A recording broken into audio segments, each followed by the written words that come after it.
Internet. This is Jack Red VT, your knight in not so shining armor. And today we're back with, or going to be doing some more Doom 1993 and basically finishing it up, as well as showing off a couple other extra things that I feel are worth showing off, at least in this, source port of it. Yeah, I know I was playing a Castlevania thing there. I was just kind of, in my spare time, I've been playing Castlevania Circle of the Moon. I kind of figured since we're approaching October at some point, and when it comes to October streaming, there's Castlevania, there's Resident Evil, and there's Silent Hill. What I call the unholy trinity of October Twitch streams, because it's always one of those three. I know we're technically a couple months away from that, but I mean, at the grocery store the other day, I saw pumpkin spice Pop Tarts for sale a couple weeks ago. Because, much like how Christmas starts earlier every year, so too does the pumpkin spice stuff. It used to be it would basically only start through Starbucks, and they would only do so as of September 1st. But in recent years, it just starts earlier and earlier. And where we are now, it's basically the point of basically where we are now. It kind of, as soon as the 4th of July is over, all the red, white, and blue themed foodstuffs get pulled down, and then the pumpkin spice stuff comes out to take its place. Because those basic white girls just can't function without their pumpkin spice. And I mean, pumpkin spice isn't terrible. I personally enjoy pumpkin spice flavored ice cream. That's my personal favorite of the 10,000 different pumpkin spice flavored things you would find. But even that, I wouldn't say it's, so amazing that you build basically your entire personality around it.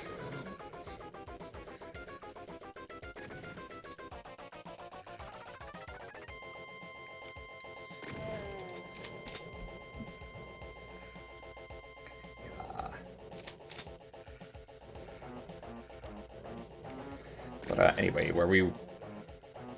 last time we went through basically the third episode of Doom, and started up episode 4, Thy Flesh Consumed, where I basically got my ass handed to me by the first two stages.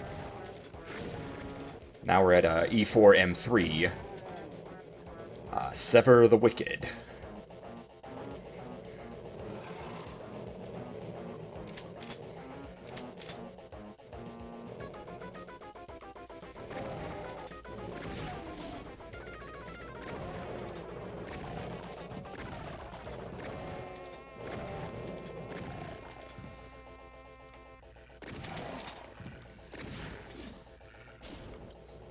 Anyway, also I just realized this is basically the last day of my vacation, in a sense, from work. Technically I don't go back till Monday, the 3rd of August, but Saturday and Sunday I'd be off anyway. And I kind of realized how goddamn quickly it went. Even though I did, effectively keep the promise I made to myself that being off vacation, I was going to stream every day this week for the sake of trying to catch up on stuff, which I kept that promise, thankfully, but shit. Okay, into my blade. Yes, Doom Guy has studied the blade. Though for him, it's not a katana, it's a chainsaw.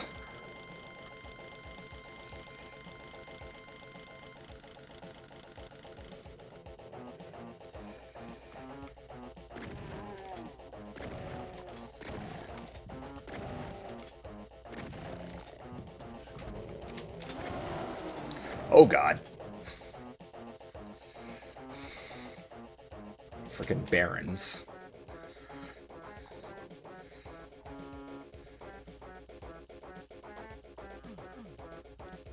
I mean, the barons were cool when they were basically a boss monster at the end of episode 1. But the limited enemy roster in the first Doom, anyway, they become annoying very quickly because they're basically damage sponges.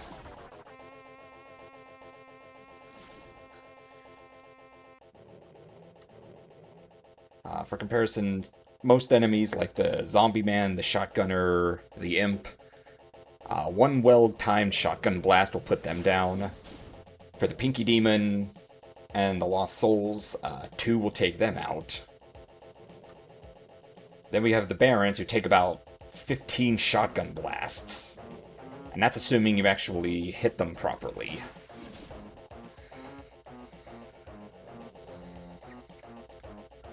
The fact that it's kind of hard to...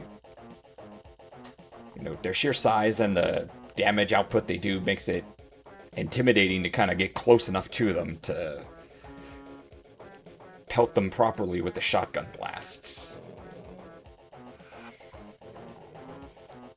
Also, I'm not quite sure how to get to that red key, so let's save here. I don't know if there's a damaging floor down there. I hear imps.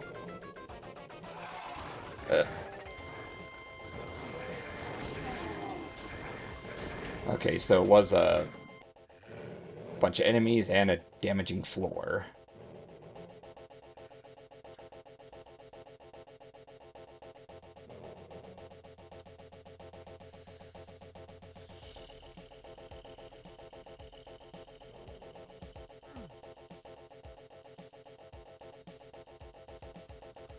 And I need that red key.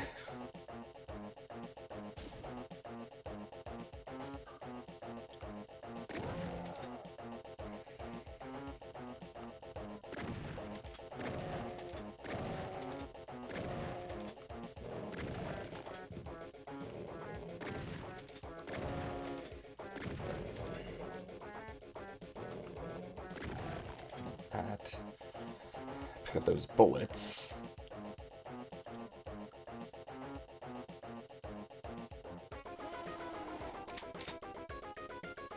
And I hear another Baron somewhere.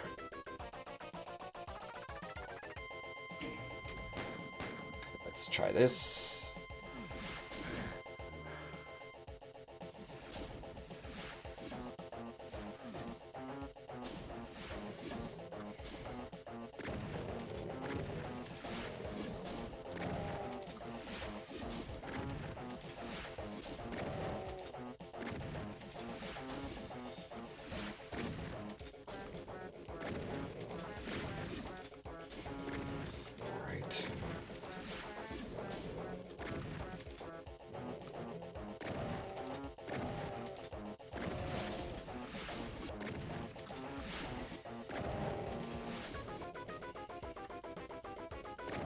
Also, since I'm pretty sure I didn't address it before, enemies aren't affected by damaging floors. So while Doomguy will be roasted alive in that floor of lava, the Baron takes no damage at all.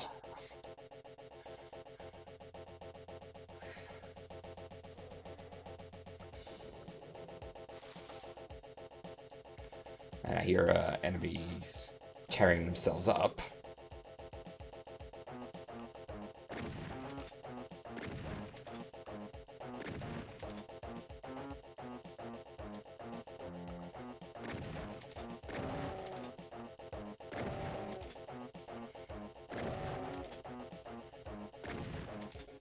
Also, that other Baron doesn't seem to be awake.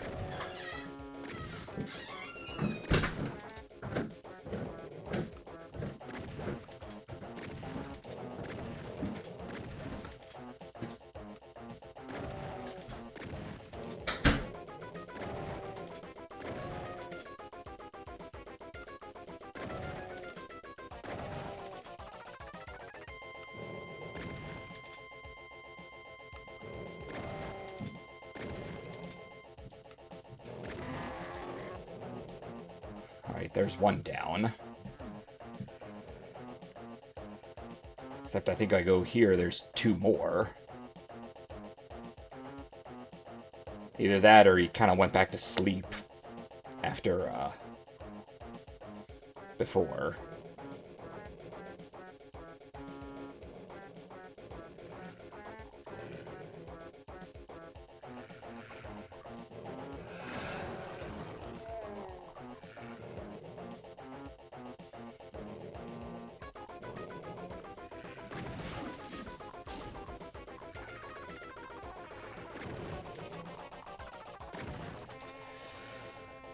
There's enemies down there, but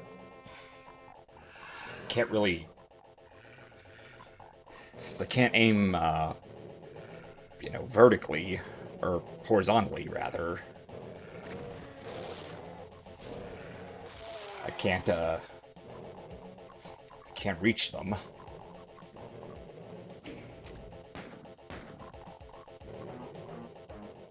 Alright, YOLO! Okay, rockets. Rocket launcher.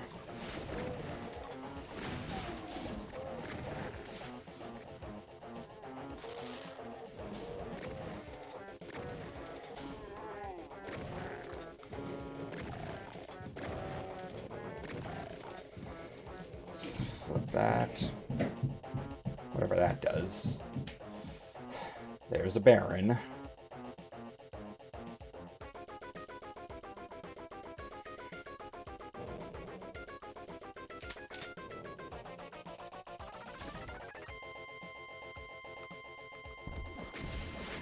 Ow.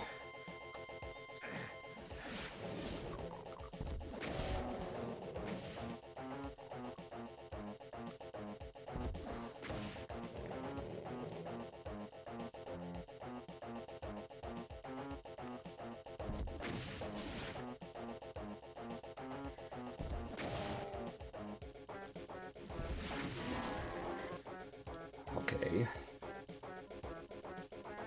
Let's pick up these rocket boxes. Good old rocket on rocket action. Team Rocket style. Rocket Man. Insert other rocket related joke here.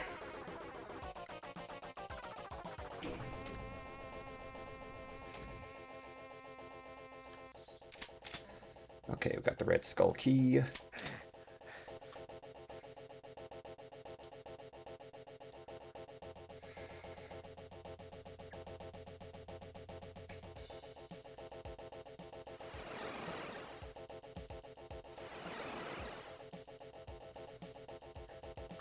Well, where did that put me?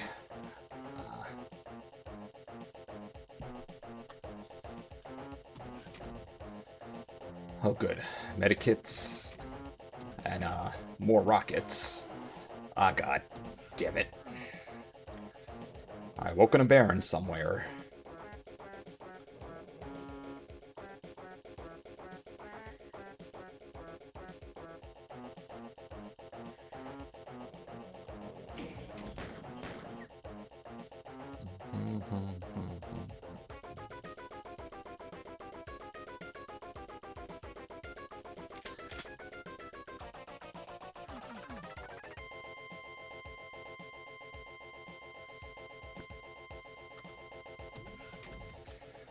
Okay.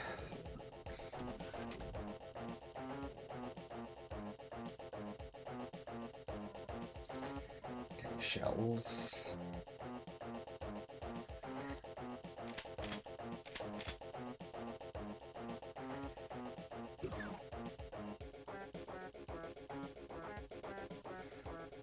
The car battery, basically.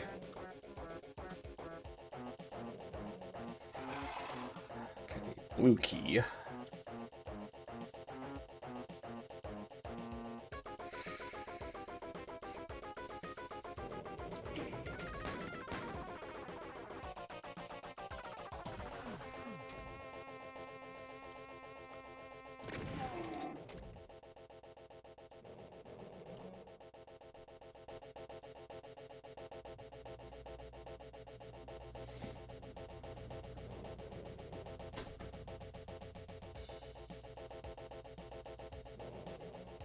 Okay, so there's an invisibility, a berserk, and a backpack.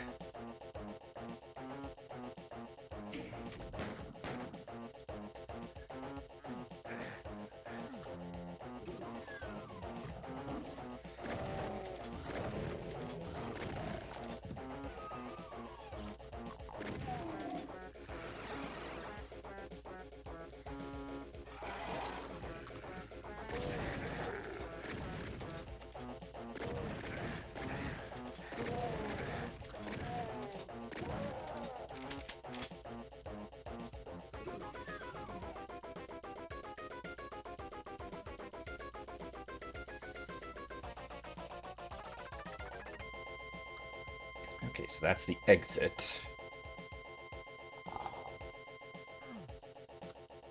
But first I'm gonna right here try to find as much health as I can before I go in.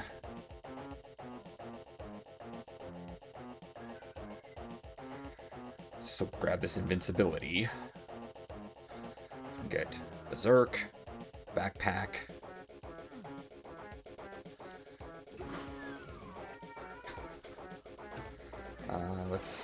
This just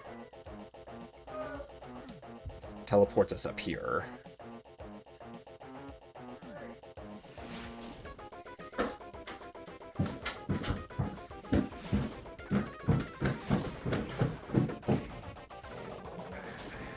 Dude.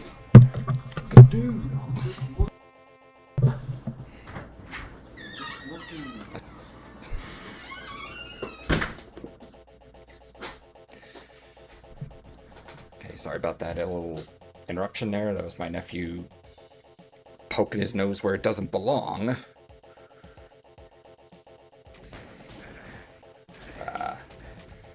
Let's load the game.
Invincibility, berserk, invisibility, backpack.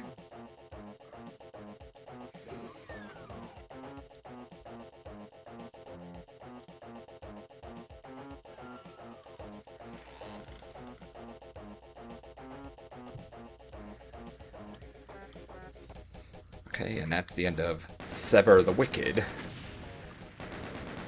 I know I didn't really pick a good spot to end last time, kind of in the middle of Sever the Wicked, but I was at about 4.5 hours streaming, and I was,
Sorry, I'm just getting messages again from people asking for commissions, because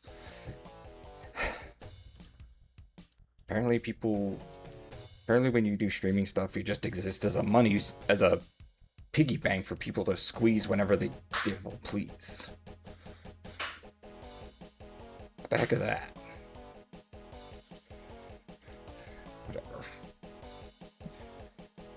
Let me bring up my Doom Wiki here.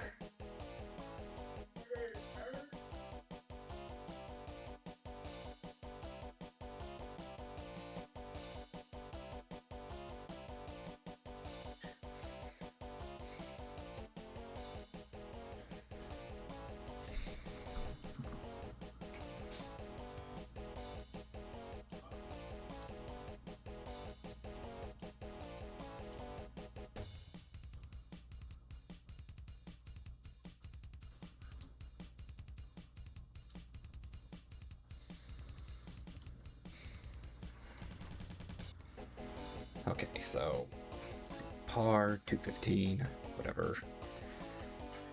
Anyway, on to the next stage. Unruly Evil. And let's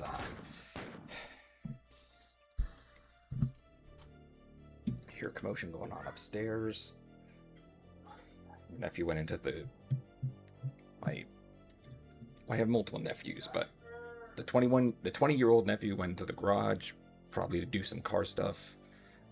The 7 going on 8-year-old is up in the kitchen making noise. Hopefully the mic doesn't pick it up. But whatever, that's the consequences of living with people is, sometimes they make noise and there's nothing you can really do about it aside from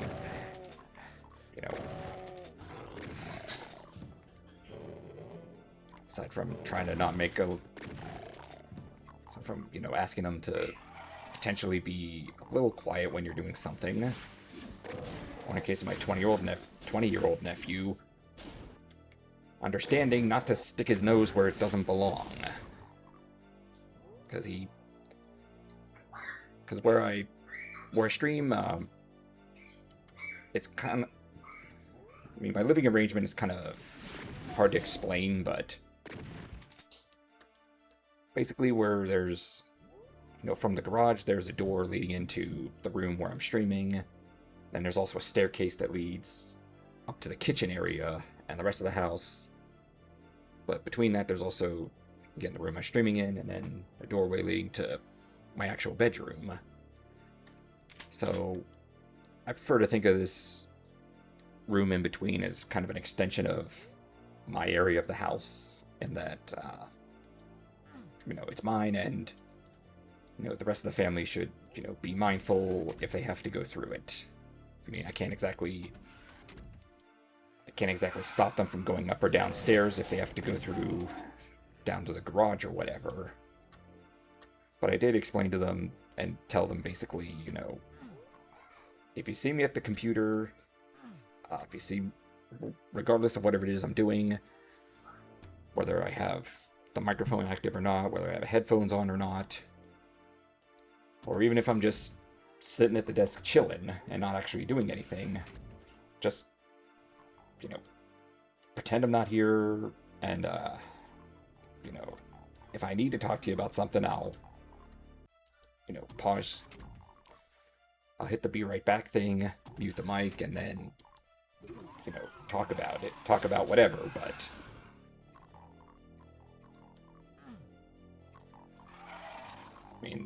my family, the rest of the family wouldn't appreciate it if I kind of went into their area of the house uninvited and started making noise or sticking my nose where it didn't belong. So I kind of hope the rest of them would do the same whenever they have to, go up or down the stairs here.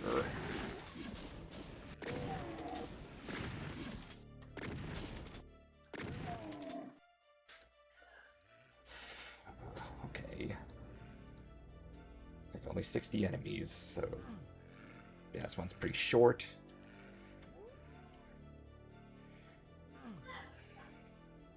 Machine gun.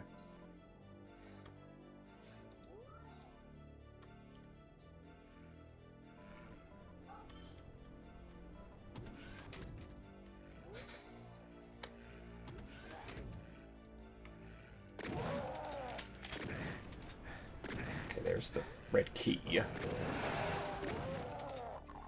And now the room is filling up with demons.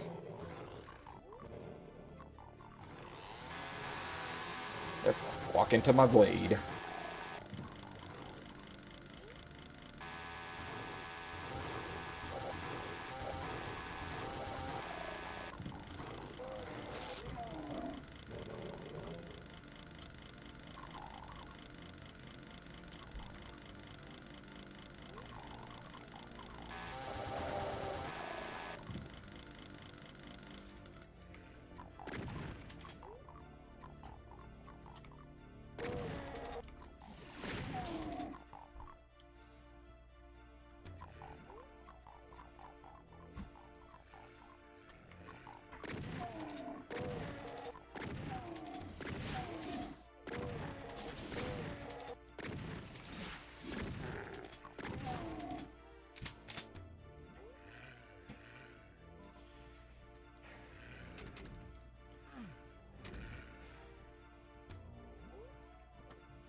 Half the enemies are dead. Hi, Celestia. How you doing?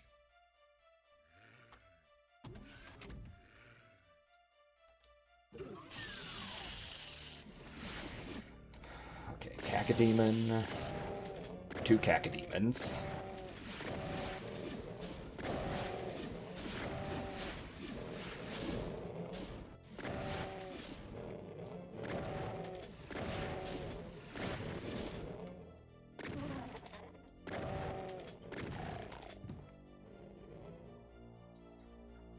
How's the model going? You mean commissions I've done? Oh, yes.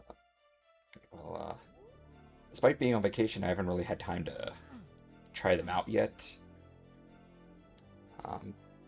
There's two distinct ones. One mainly supposedly means my model is more expressive, which on the one hand would be nice since it doesn't look like my model in the corner is just sitting there with like resting bitch face. Even though when I commissioned it, I specifically mentioned that it should be like a knight with a kind of a stoic looking face, which means, you know, not exactly the most expressive. But supposedly this, I don't exactly want to call it 2.0 because I don't know if there's anything else specific to it or if it's just, you know, silly hats and a face that actually can show more than a couple emotions. But then there's someone who's also bugging me about one they commissioned that was supposed to be like a chibi model. That something like that obviously wouldn't fit very well with Doom here. That might fit with something like Kirby or Animal Crossing or something like that, but haven't quite had time to figure that out either. Because the thing is, I'm not exactly a pro with this kind of stuff, and when it comes to making changes here, I kind of hesitate to do so because I don't want to accidentally break it, in a sense. Because you know how streamers oftentimes report they deal with scuff or whatever. I think that's just because some minor change or something happens, or some change that should be minor but ends up being more of a pain than it needs to be.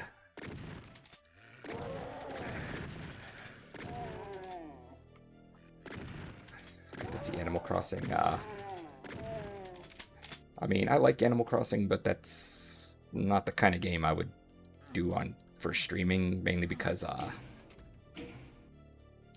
kind of typically try to do like a Let's Play series in a sense of, okay, here's the game going through from start to finish. little tidbits, funny jokes, and whenever I stop playing, I kind of want to be able to, put the controller down and say, okay, I've shown what I wanted to. I've kind of shown everything that I basically can. Yes, like walkthroughs. Yes, I have of the little tags here I have on the Twitch thing. One of them says walkthrough.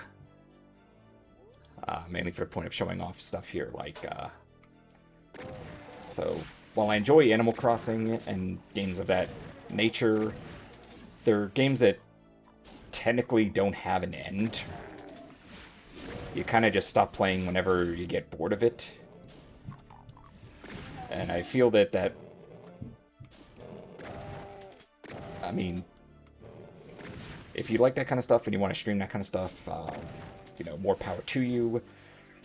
It's just not something that's on my radar, or something that I feel I could do.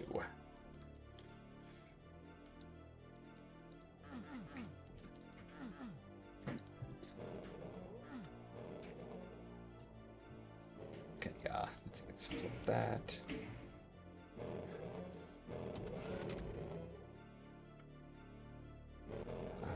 Okay, I have a lot of health, but no armor.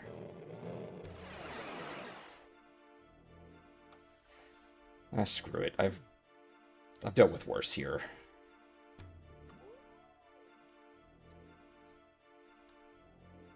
I mean, hell, I navigated Hell Beneath, which is one of the tougher stages in this game.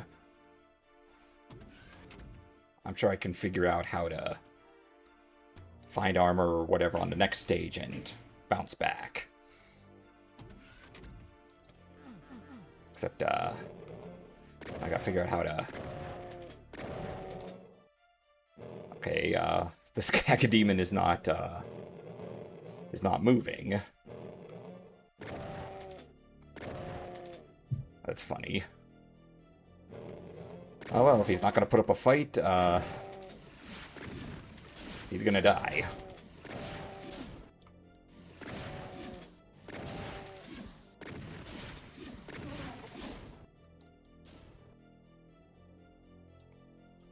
Let's flip this.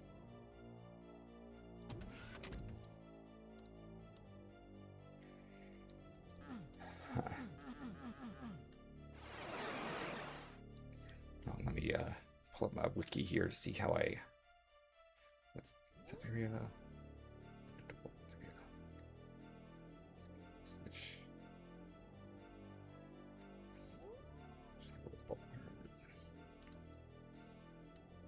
Okay, I think it's... Okay, yeah, I hear it now. Or I hear something.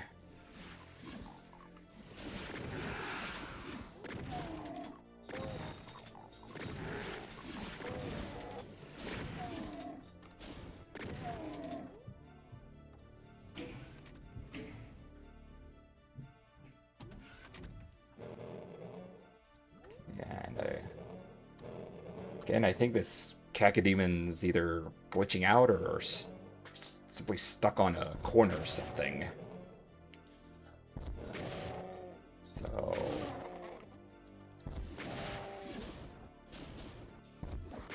Yep. There's that.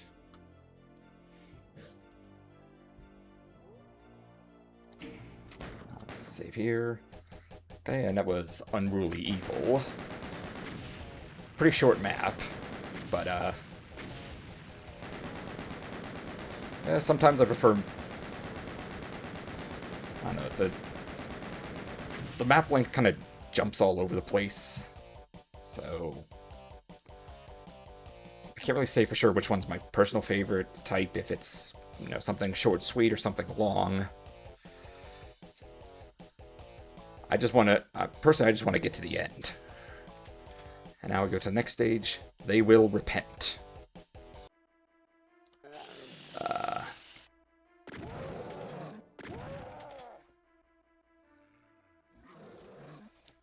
73 enemies, basically.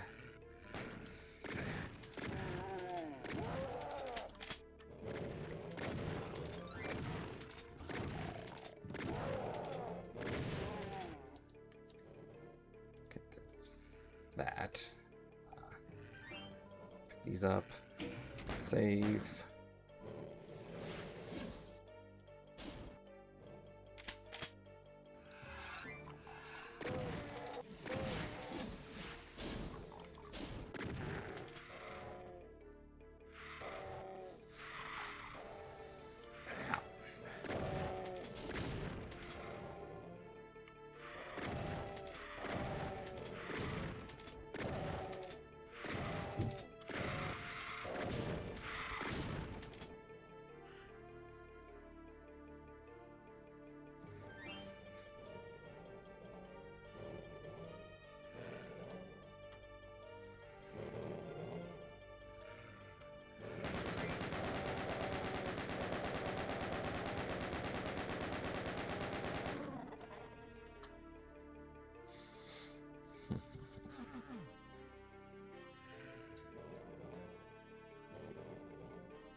That.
Okay, and what happened there was Imp got very lucky with a fireball, hit the barrel, exploded, and because I didn't have any armor, it straight up killed me. Okay, we'll just load this.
That's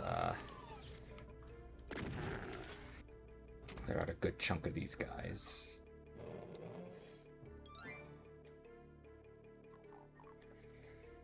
Look at these health bonuses.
Those shells, what's in here?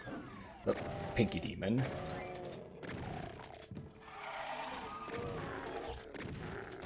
Rockets.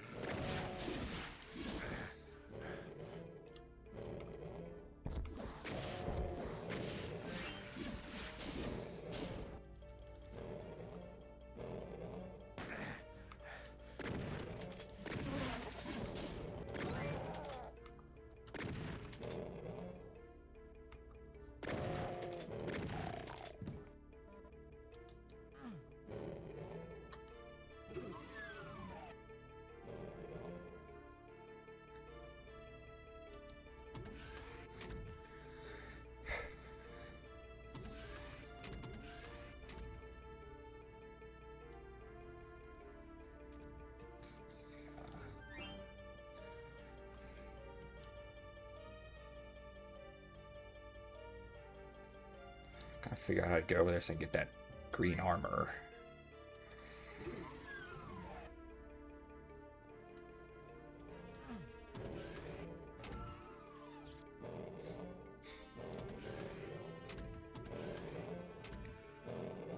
Okay, there's the key. More rockets.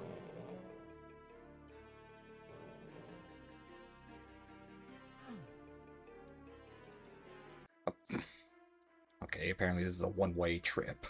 Because I was able to cross over this little crevice into this room, but I can't go the other... It doesn't go both ways.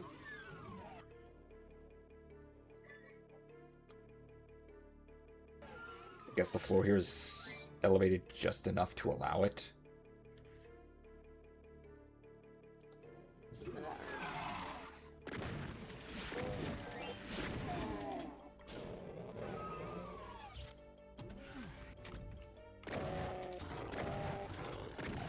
Ow.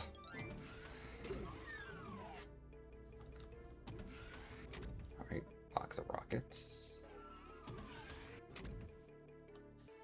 And I'm gonna assume that's just a switch to get you out of there if you get stuck.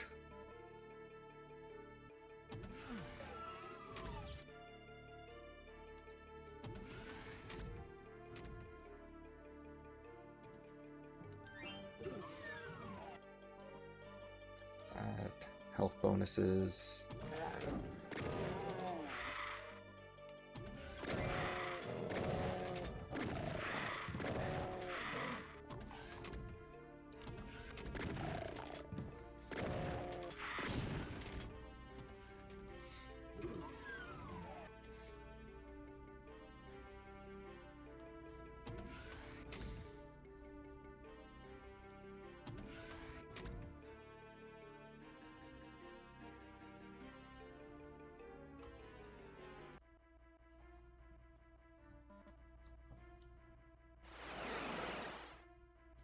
Oh, good.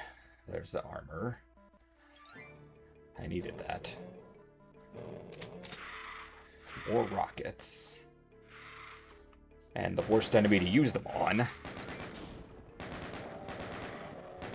Stupid lost souls.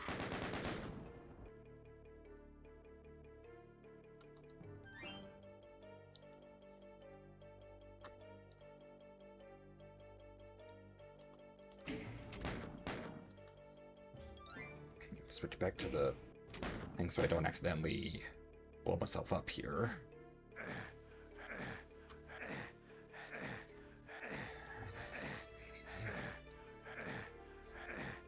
Okay, I think that's just supposed to serve as just a giant distraction.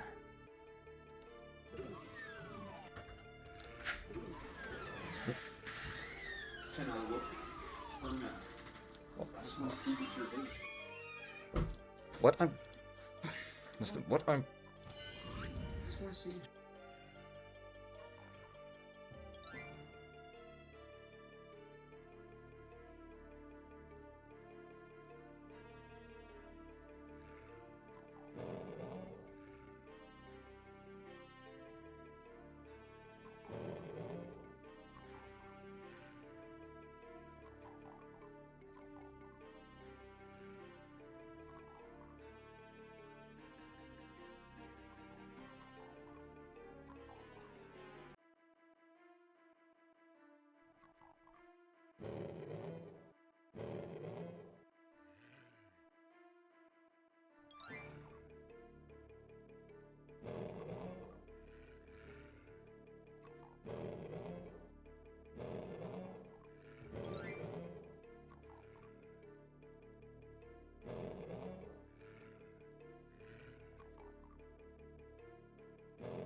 Okay, sorry about that distraction there. It's my nephew, again, asking about what I'm doing here.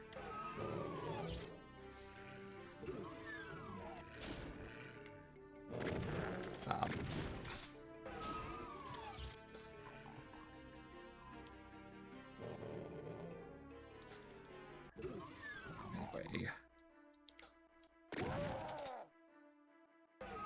Let me just...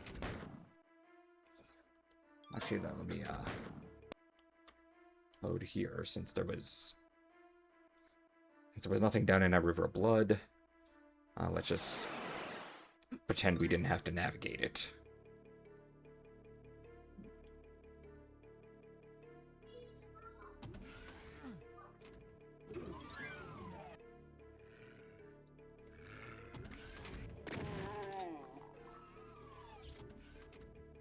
He's down.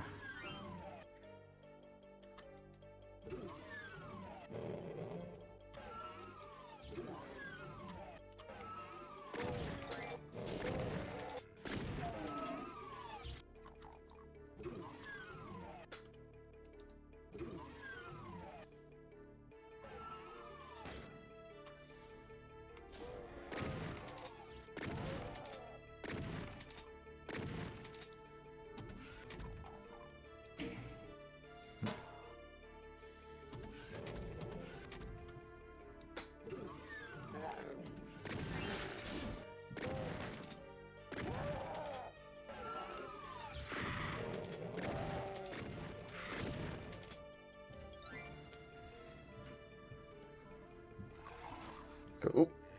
And I see Big Boy.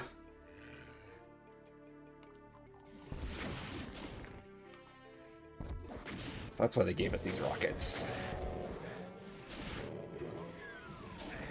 Ow! Let's go back.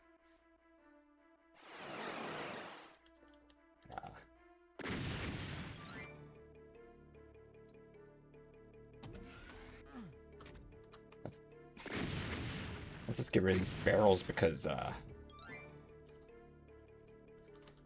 mean, you could say it's a bit of a waste of ammunition to take them out because they're not,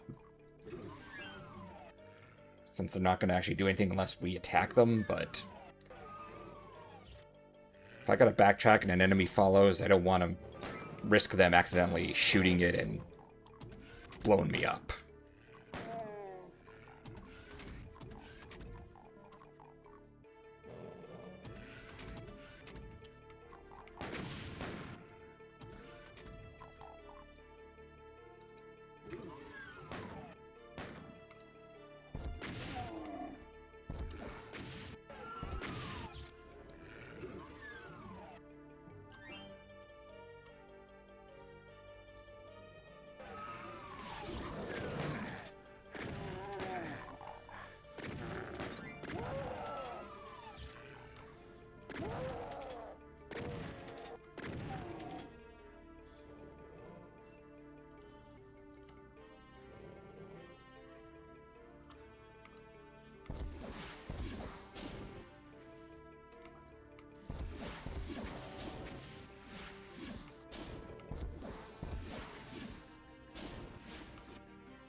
Fuck.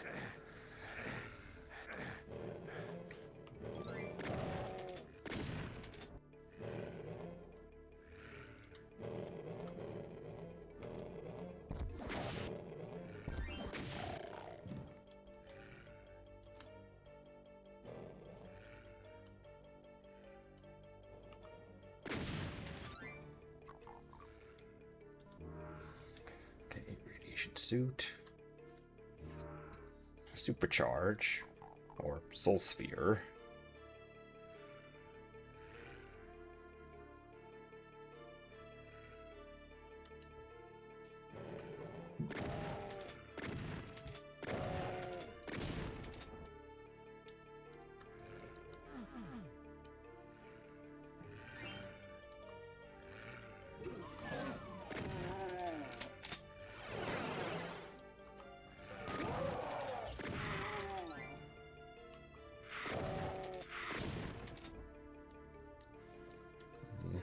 skull.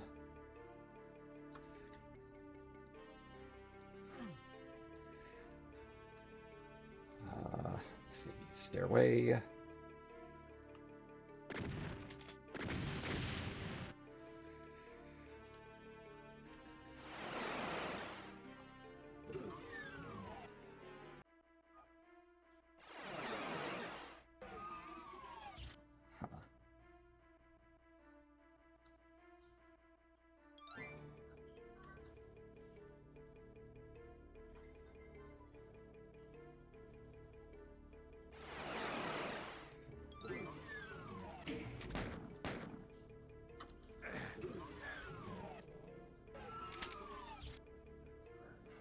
All right.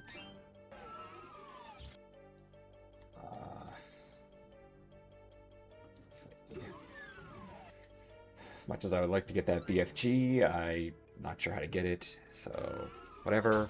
End.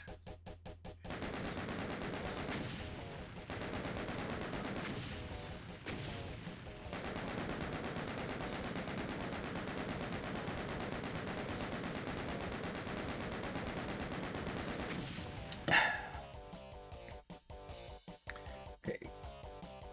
14 minutes, and the par is 3. Oh well.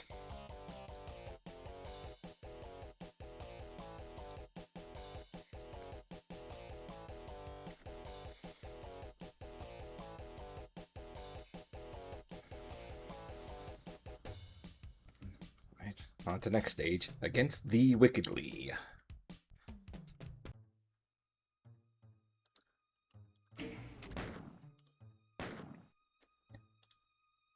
In terms of stage design, from what I see here, this stage, E4M6, designed by John Romero. One that, unlike with Perfect Hatred, he actually took more than 6 hours to work on. And I'm sure it'll show here when start pelting these enemies.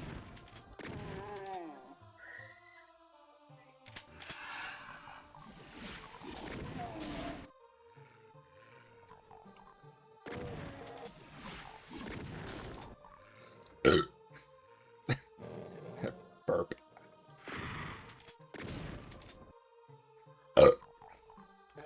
Yeah, sorry, I had my energy drink there, so bit burpy.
Okay, I see a specter in that lava.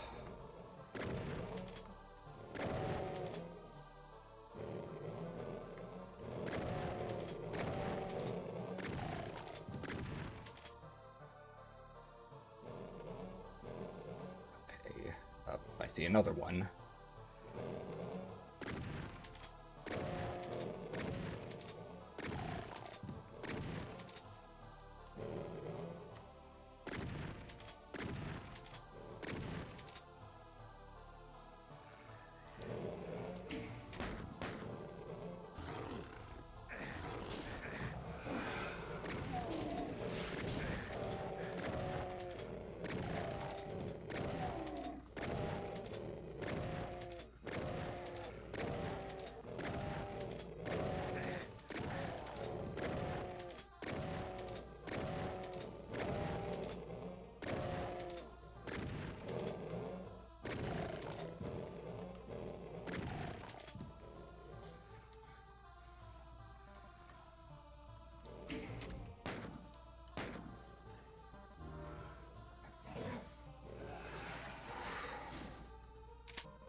Ow.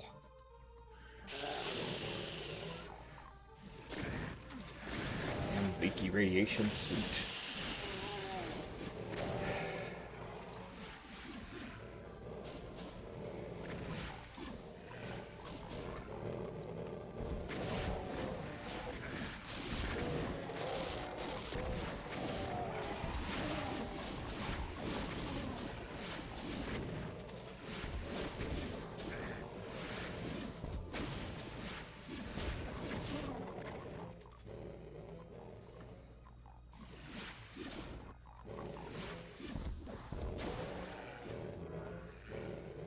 Grab that other radiation suit.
It's supposed to be locked up behind this red. This thing's supposed to be like a gate to block it up, but realistically, I'm pretty sure Doom Guy would just climb over it. Actually, let me, yeah.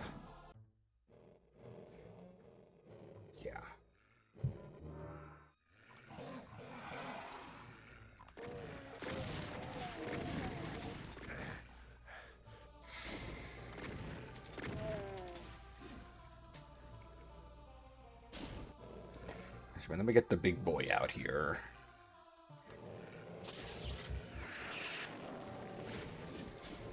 Okay, that splattered a good chunk of them.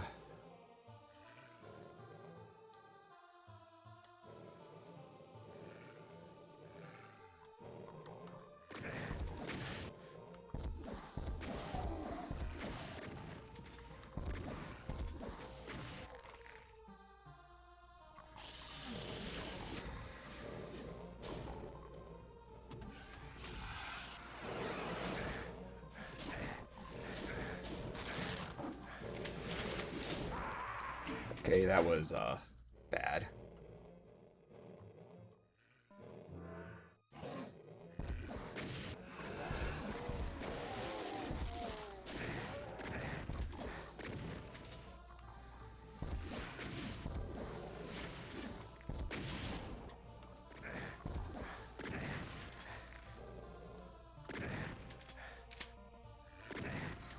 Okay, who was shooting me? Dumbass.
Let's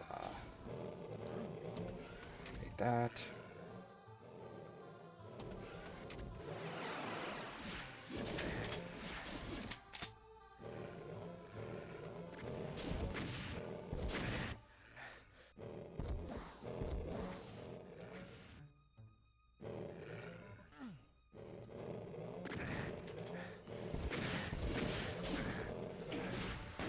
Oh, no, no, no, no, no, no, no, no, no, no save. Load.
Okay, so the teleporter seems to function based on what direction you enter it from.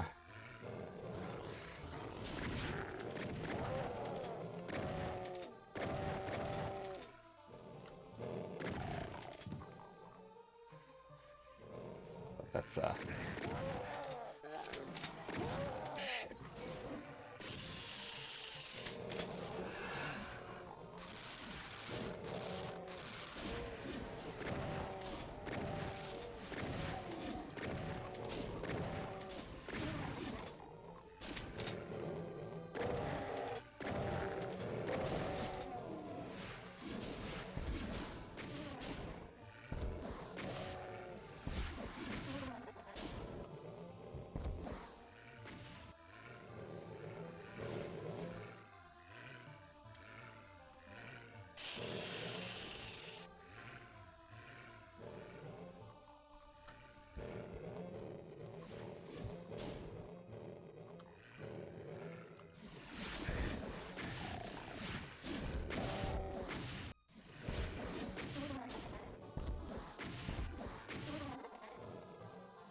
come on, stupid thing blocking my way.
Alright, clear that guy out.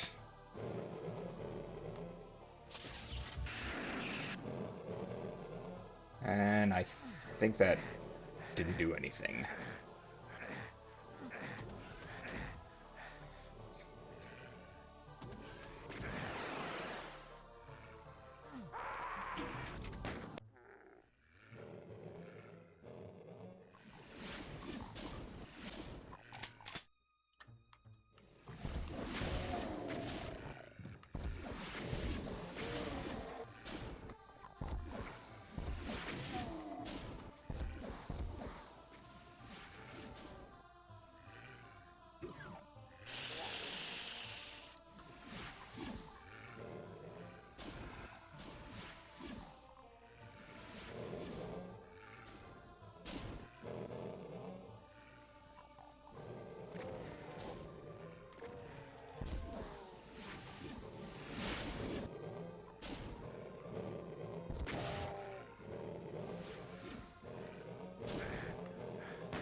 Come on.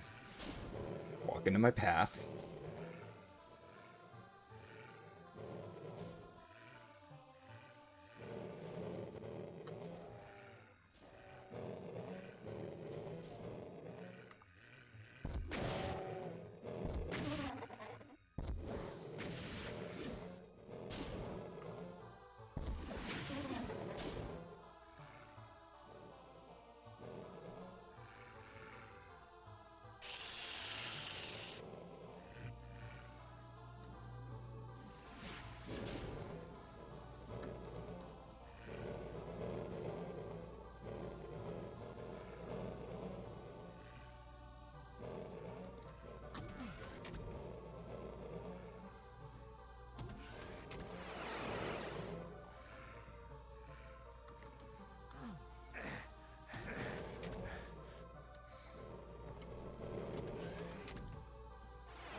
Pelt him here. Hello, Lemon Eye. How you doing?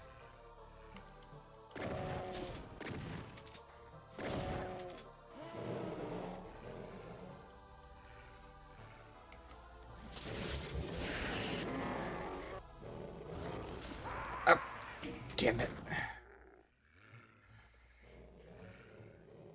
Great,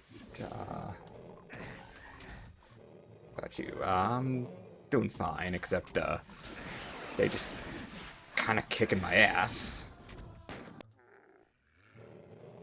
I mean, I'm pretty close to the end, so... I mean, I expect it to be... not expecting it to be a cakewalk, but... the way some of these enemy layouts are, it's just a case of, basically saying screw the player. This game is Doom. The 1993 version, not the 2016 version.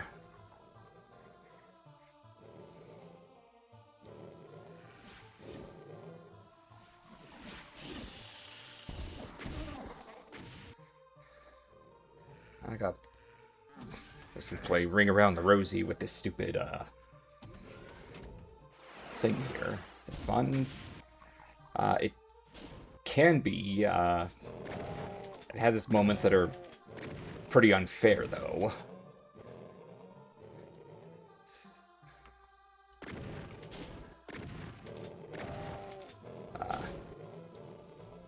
Right here, I'm trying to focus on, the Baron in that, wall over there, only for this floating tomato enemy to get in my face.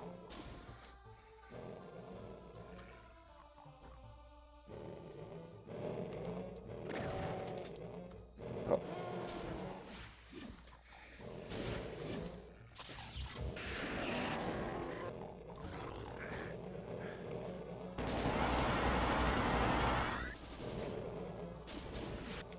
Okay, rocket launcher. Flip that switch that I thought it would open the thing where that Baron is, but I guess not.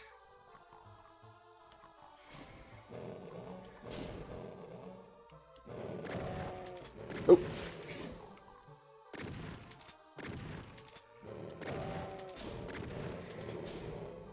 Okay, where the hell is that?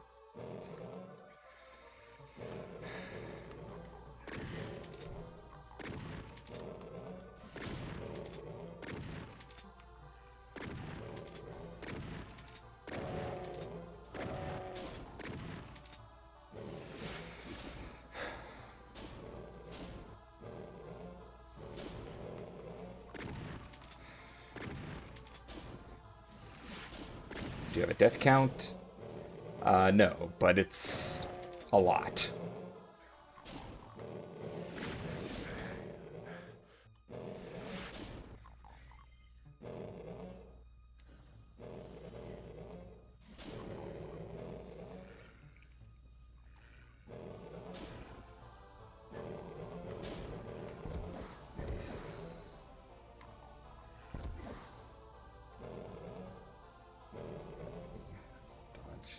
That.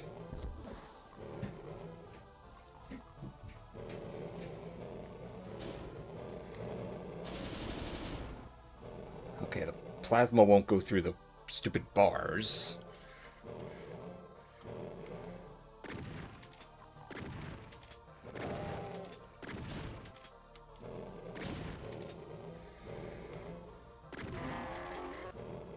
Okay, he's dead. I guess let's save.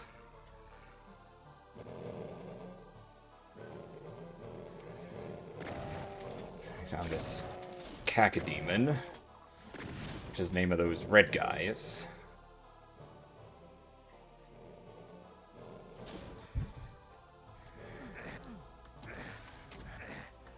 Also, some of the deaths here technically wouldn't even be my fault, in that have these damaging floors where merely standing on them hurts.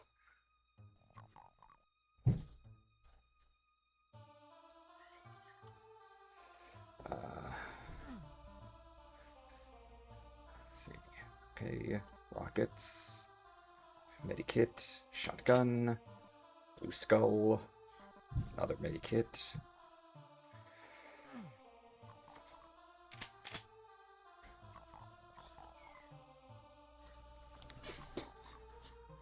I've heard video games seem to be unfair. They can be. I mean, technically, these stages in Doom are designed in a way where you could theoretically, what's called pistol starting, because whenever you start up either a new level or respawn after dying, you start with just a pistol. But if you're skilled enough, supposedly you're able to find enough weapons and armor and ammunition to beat the stage. But sometimes some of these stages are just kind of designed in a way to be kind of bullshit.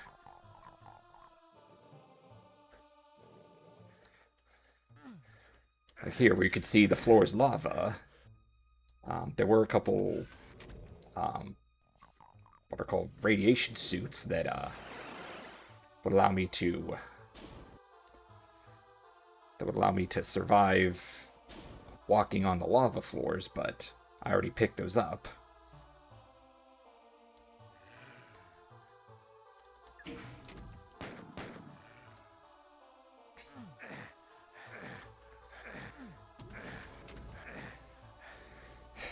as you can see here,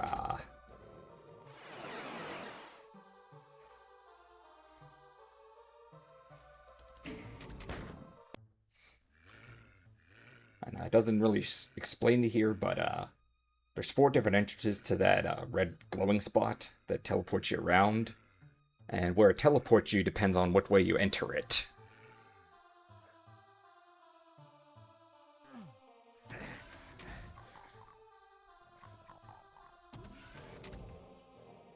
So I'm trying to find my way to...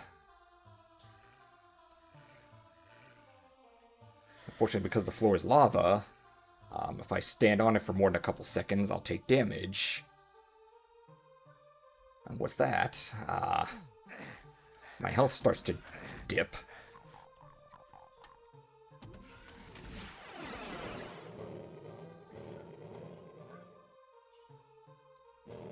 Okay, because now I have the blue skull key to open this door. I'm not quite sure what's on the other side, but...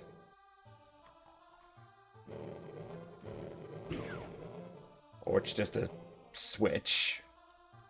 Okay, pick up these medikits, and the game even has a bit of a sense of humor, because when you're at like 20% or lower and you pick up a medikit, it won't just say picked up medikit, it'll say picked up a medikit that you really need. Be kind of funny about it.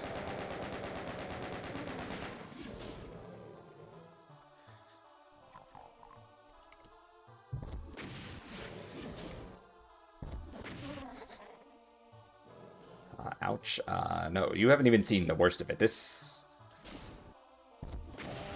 stage is... And you just saw there, I blew myself up with my rocket launcher. But, no, I'm not gonna pistol start. That's a little above my ability.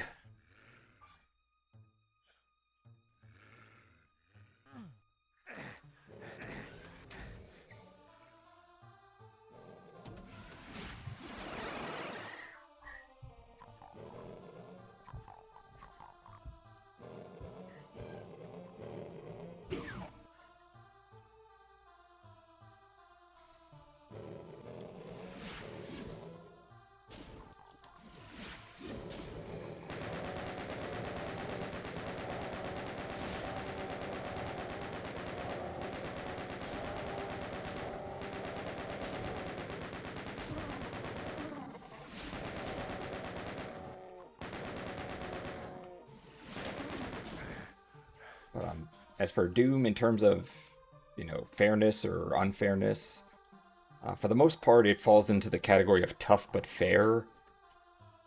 There are a couple stages that are just straight up bullshit, but for the most part, they're designed well enough that unless you save at an inopportune moment, I meant to hit save, not load.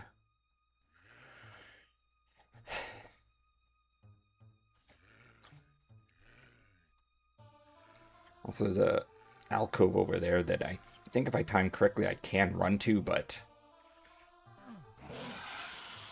See, here it just leads to enemies.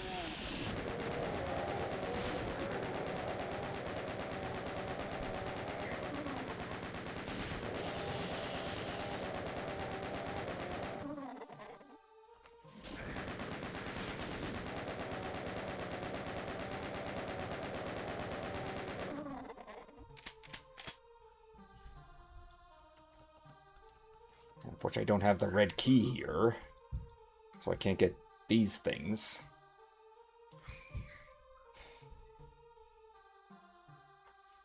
Actually, you know what? Let me just reload here. There's nothing of value, so I'm just gonna skip it.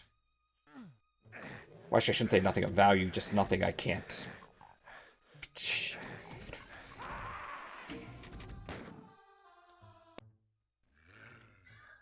How long have you been here? Hold on, let me move my model here. Well, according to the in-game clock, about 13 minutes, but this particular map, I have no idea. 13 minutes. Oh, that's nothing. The longest one I think I've been on was about almost 40 minutes.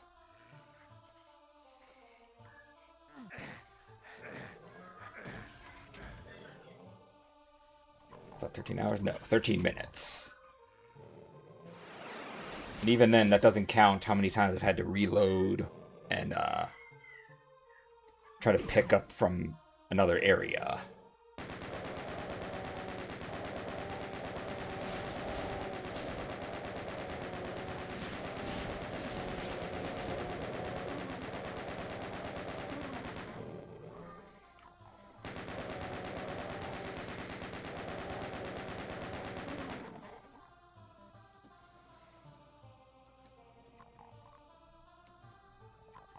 Okay, now let's save, not load. I think I can run over this. Never mind.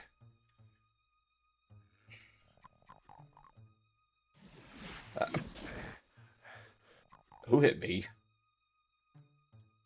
Where the fuck is he?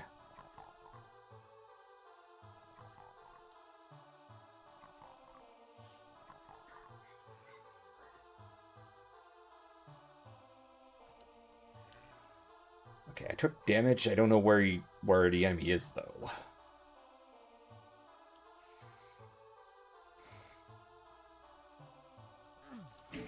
Okay, let's just reload and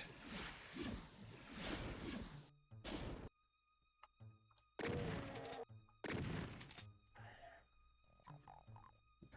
like your lore. Oh, you checked up on that, did you? That's nice. Yeah, it's damn it.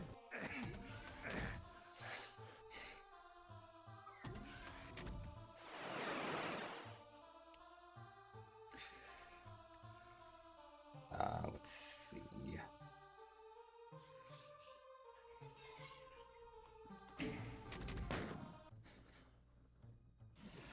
I'm gonna give... Okay, where the... Okay, then that alcove somewhere.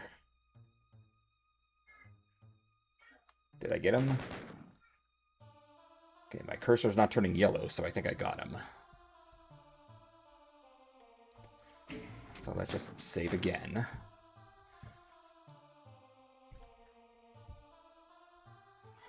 I think I need to approach it from this side.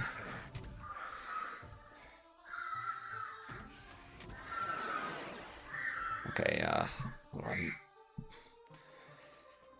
Ignore that screeching. That's my nephew upstairs making a fuss.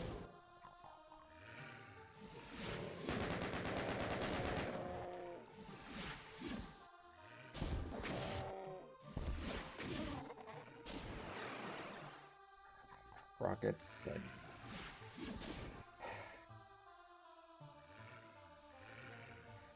Yeah, that's okay.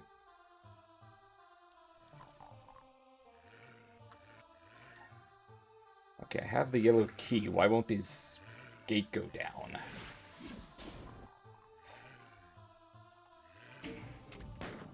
Okay.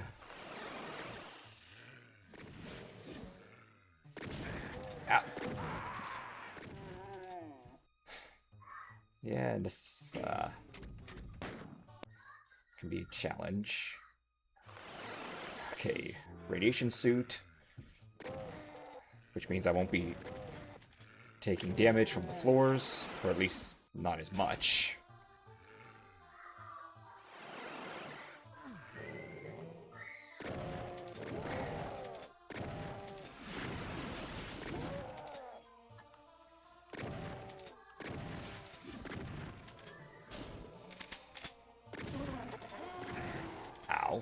And then I heard something go off.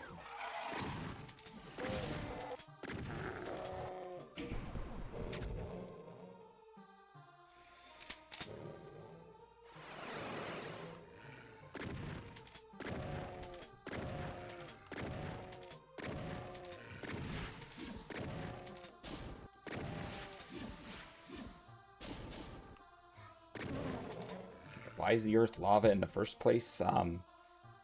Well, this isn't Earth, it's supposed to be hell. It's Doom 2 that's called Hell on Earth. But this one... Well, the beginning, it starts off on the moons of Mars, and ends with...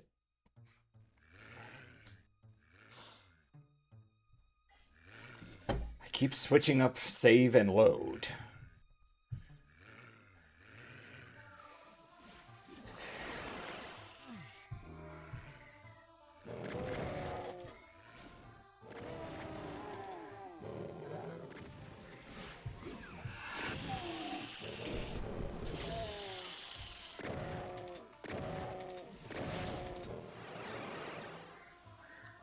Okay, let's save now.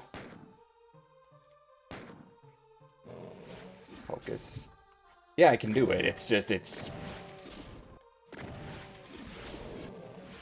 As you can see by the HUD, I have 100 health, but no armor.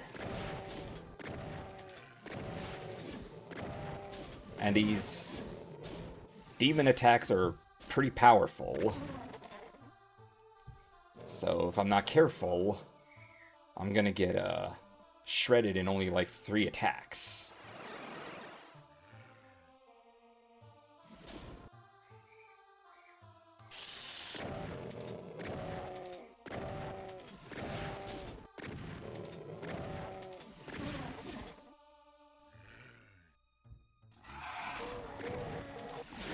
Also doesn't help that the game's supposed to be designed in a way that it can, you know, as you can see all the ambient lighting and the enemy sounds that they make when they wake up.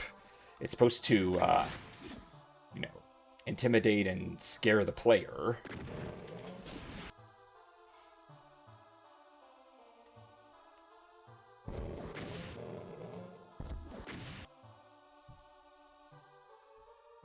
And I know I got a Baron over here.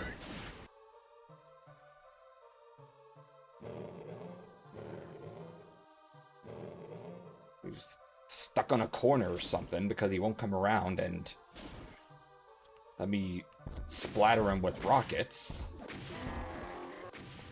And yes, I do need one more key. If you, let me bring up my little arrow here where I can first push myself to the side a bit. Yeah, over here we have the keys. There's a blue one, a yellow one, and a red one. That's how much ammunition I have for my different weapons. Arms is the different weapons. So, yeah.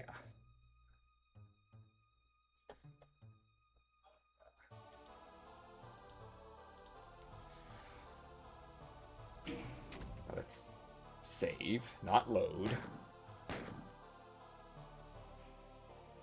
Okay, shotgun.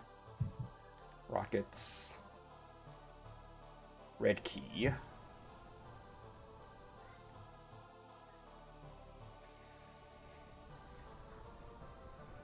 Okay, now I have all 3 keys, but now the question is... Oh god, I...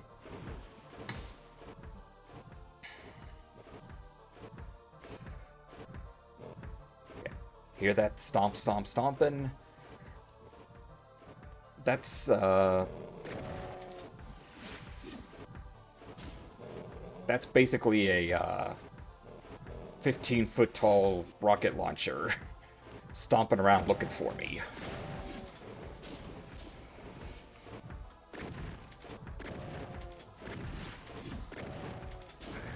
Ow.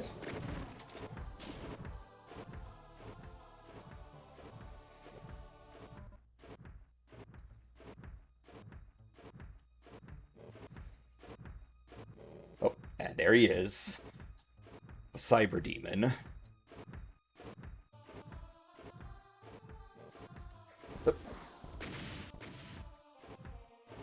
And, even if I had full health and armor, those rockets,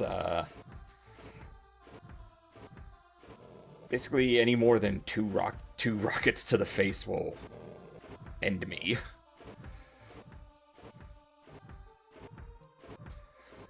Okay,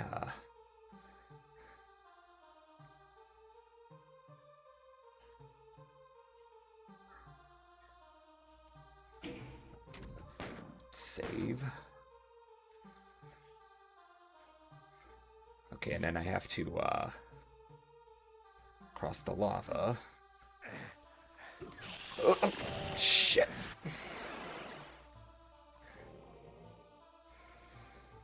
Okay, take the imp down. Oh.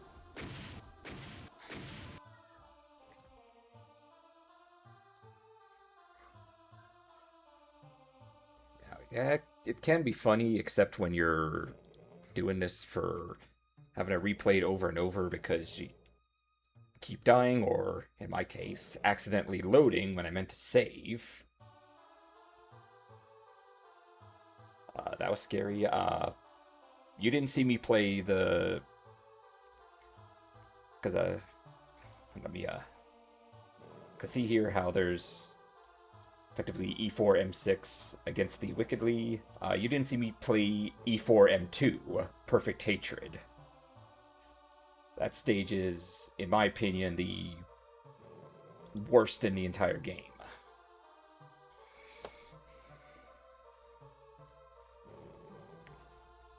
Okay, I should be able to stunlock the Cacodemon with my chain gun.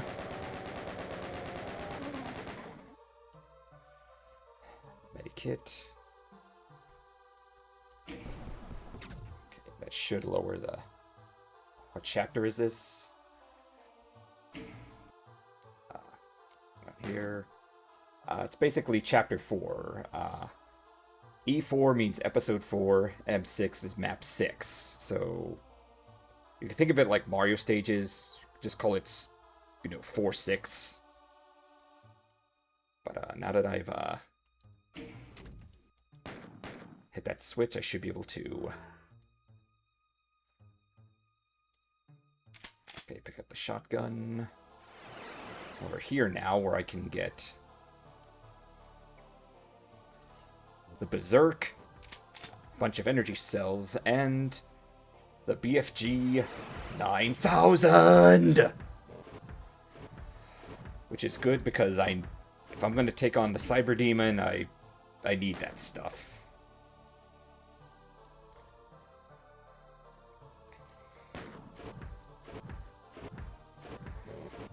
And that teleporter put me right next to him, I think. Oh!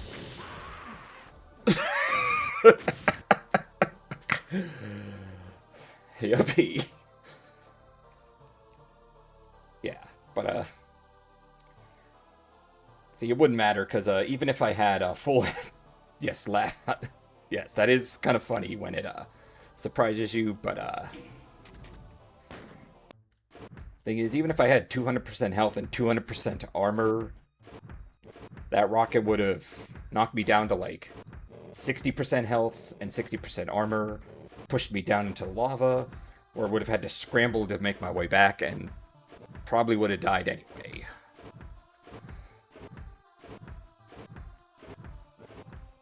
I celebrated too early. No, it's, I mean, the Cyber Demon is basically one of a few boss monsters in this game, so...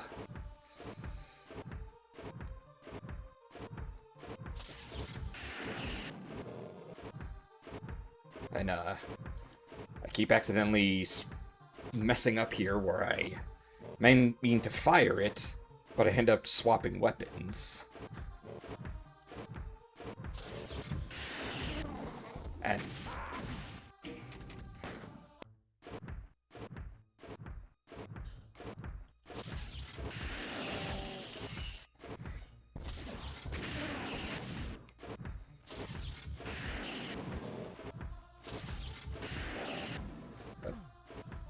damn it.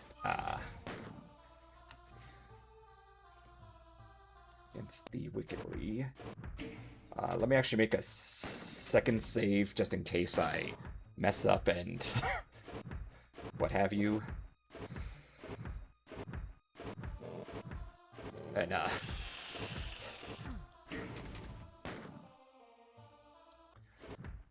keep messing up and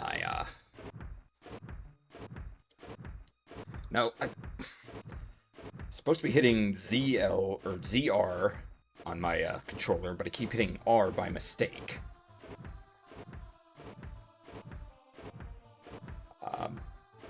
Yeah. Of course, the main problem here is just that there's not a lot of room to navigate.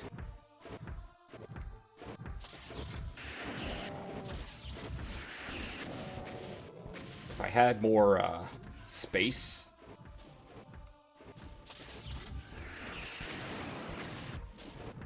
then it wouldn't be a problem.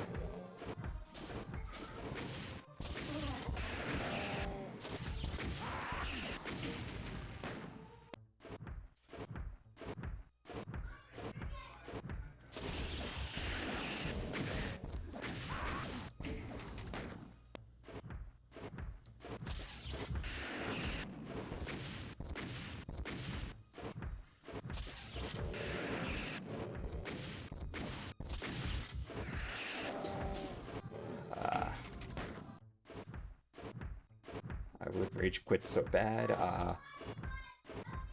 Perfect Hatred almost caused me to. It,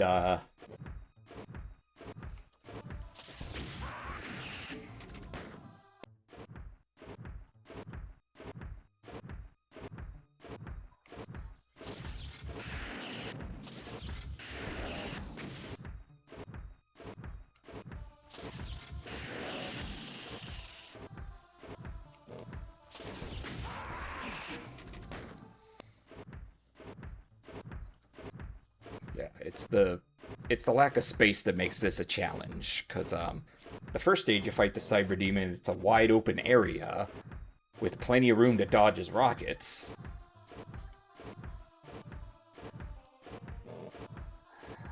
Maybe I should try the plasma rifle.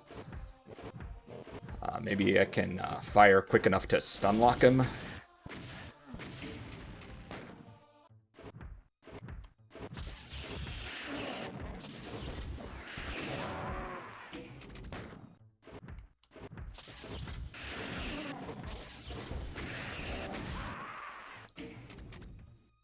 And the lack of armor, I guess. Sort of, but the rockets do so much damage that a point-blank shot would still be devastating. Actually, let me,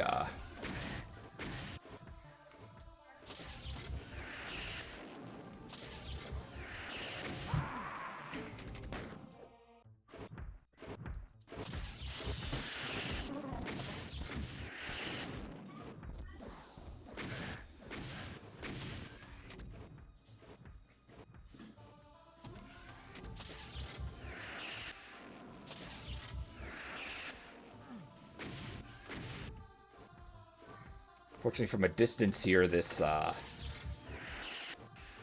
BFG isn't as effective.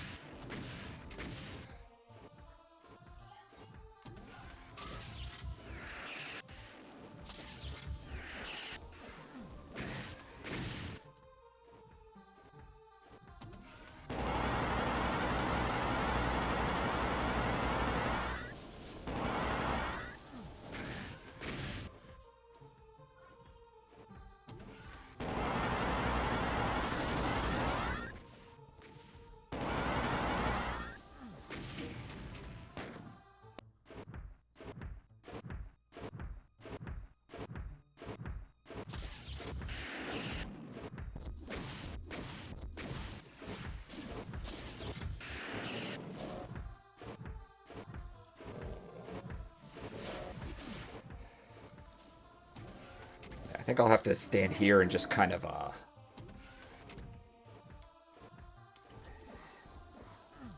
you know, shoot from afar.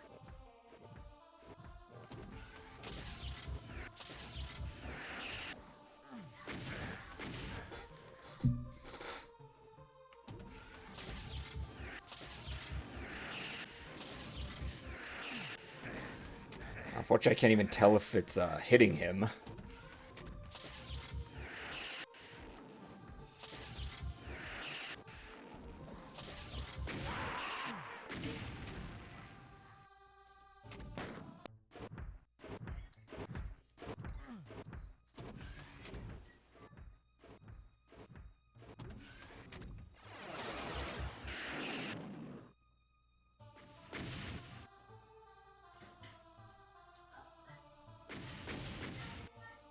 Okay.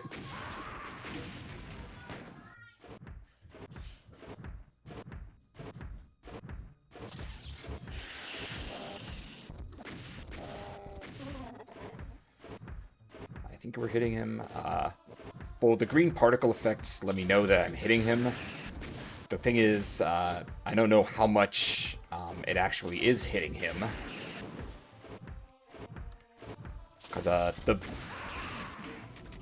the way the BFG isn't as simple as just, you know, aim and shoot like other weapons.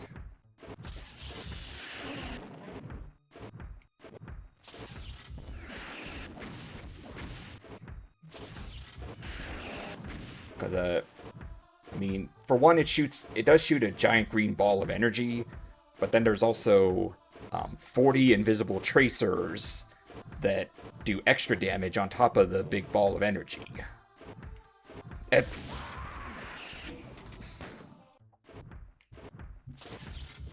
Fortunately, these tracers really only... The tracers basically work in a sense of the further away you are, the less they hit. So a few direct hits will work, but...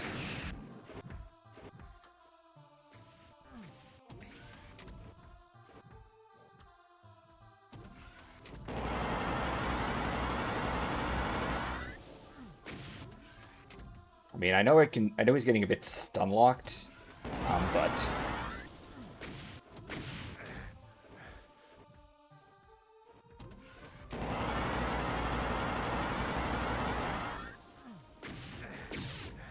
I probably shouldn't back up and fall into the lava. I should just go into the teleporter.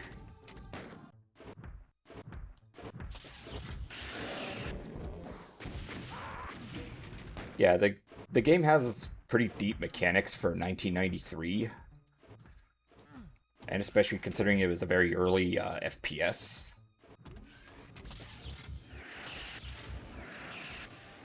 Okay, he's distracted by the Cacodemon getting him.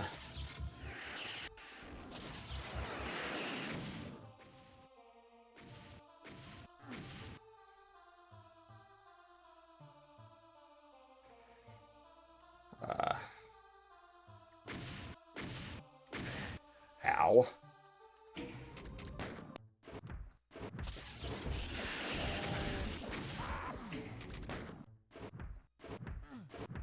He always shoots rockets in volleys of 3, so it can be pretty easy to time it. Just, count 3 rockets, basically.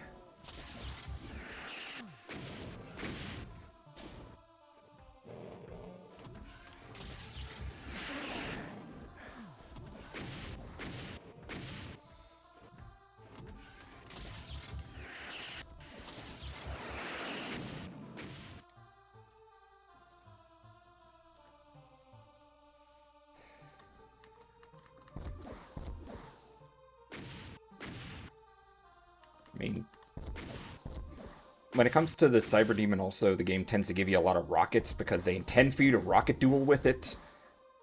Your rockets against his. The thing is, a Cyber Demon is immune to splash damage from the rockets, meaning only direct hits count. And at this distance, I can't even tell if I'm hitting him or not.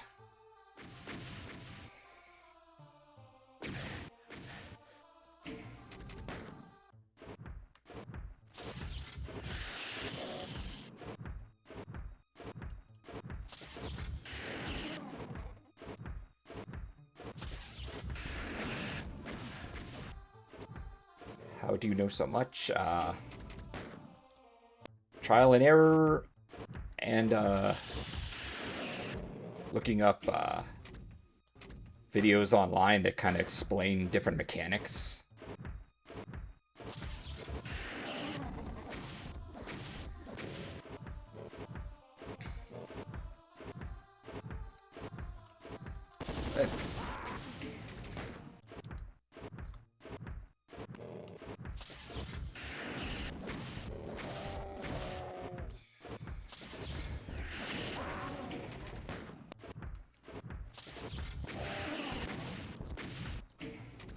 Nope, save.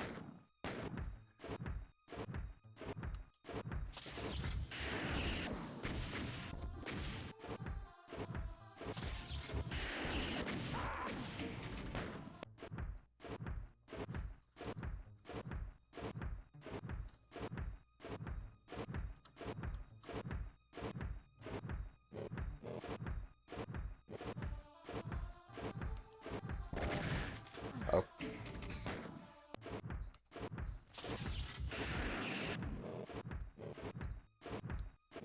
Also, it doesn't help that this guy has a very low pain chance. So, even a hit from it might not necessarily stun lock him the way it would. Of course, the BFG is strong enough it would one-shot most other enemies. But the Cyber Demon has the most health of any enemy, so be prepared for a fight.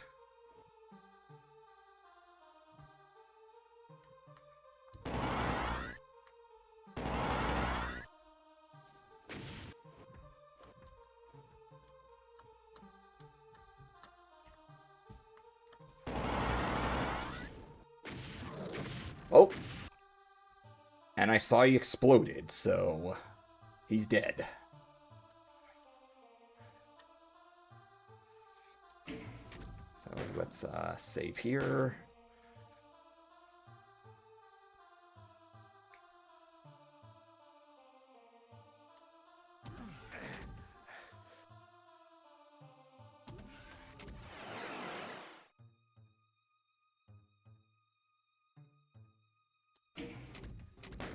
Okay, I need to find the right, what you call it, the right corner to go in, I guess.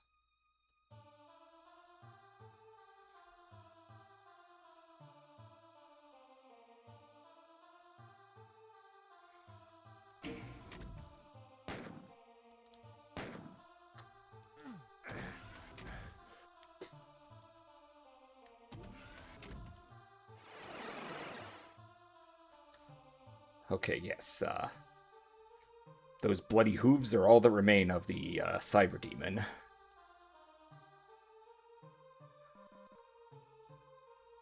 Also, I'm full up on energy cells now.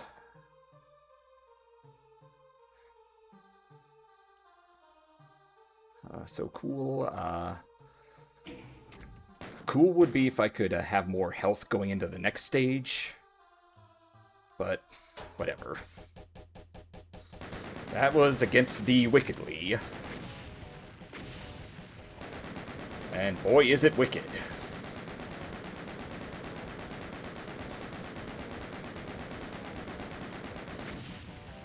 Okay, according to the game, I spent 25 minutes on there. Of course, that doesn't count resetting. And if I move my little character here, the par is 6 minutes 30 seconds.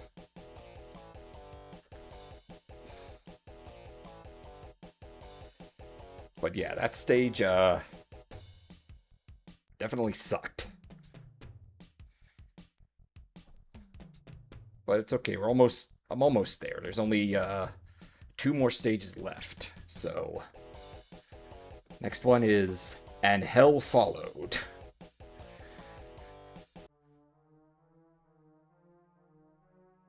Okay,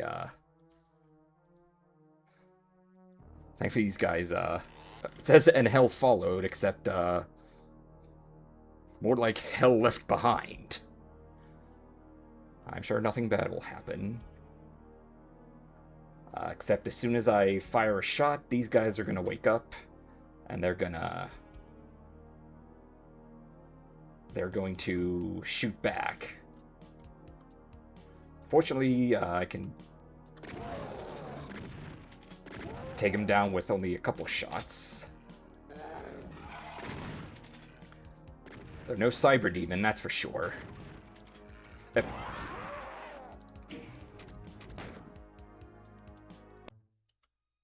Yeah, thankfully I saved here so I can just... Actually, since I have full plasma and it's rapid fire enough that it'll stun lock them so they can't actually even attempt to shoot first. Okay, game saved. So,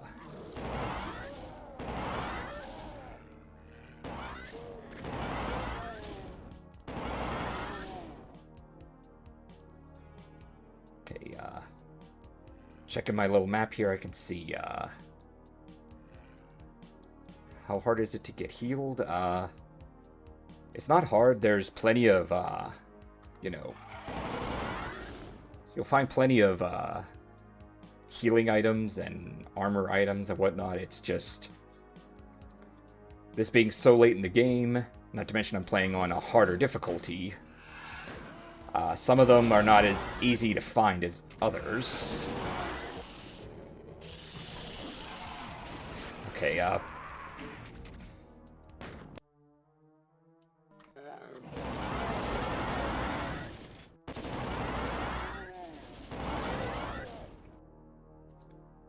but a little map here can give you an idea.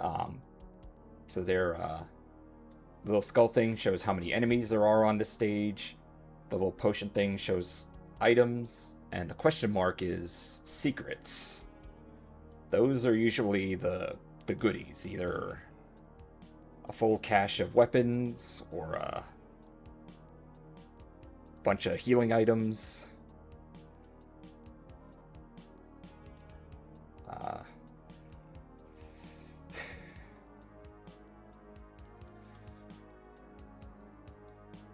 But, you know, this being, for one, the penultimate stage, I'm not going to expect it to have a lot of, it's not going to be easy. And I need a red key, even though it doesn't have any little marker on it to show that it needs a key to open up.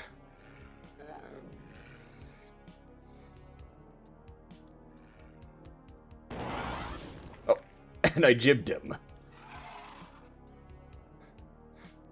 That's cool. Oh. Okay.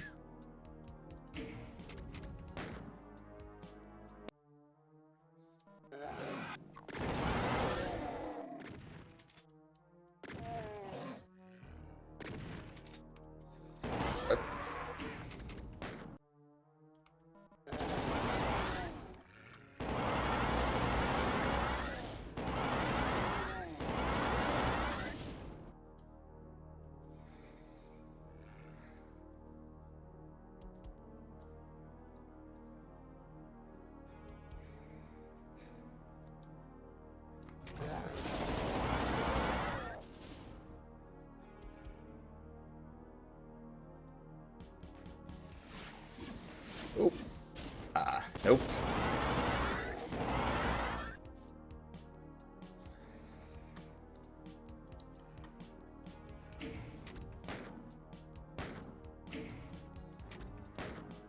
Okay, and let me save over this as well, because I don't want to accidentally hit load and pick the wrong one.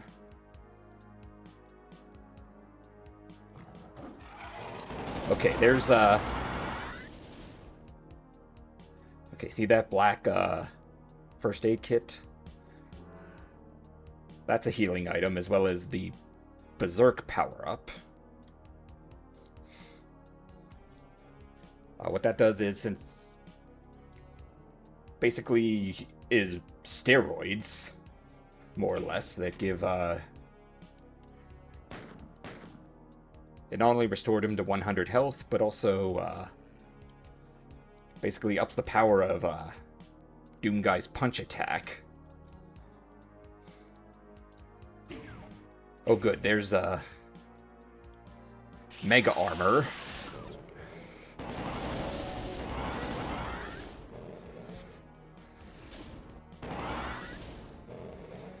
Okay, so...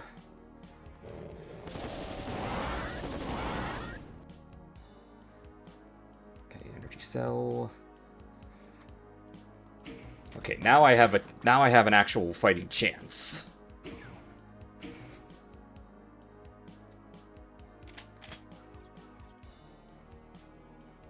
Because that Mega Armor is not only 200% armor, but it reduces damage from half. Or reduces damage by half, so... Meaning, if I take 10 damage, 5 would come off of health and 5 would come off of armor. And, knowing what's coming here...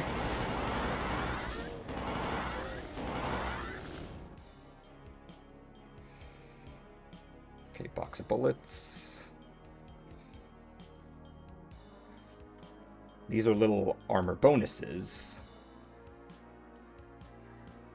They only provide 1% armor, but they basically stack on top of whatever. That white first aid thing is a medikit, which is 25% health. Over here, there's a smaller one called a stim pack. That's 10% health. And then there's, these little blue potions that are health bonuses that are 1%.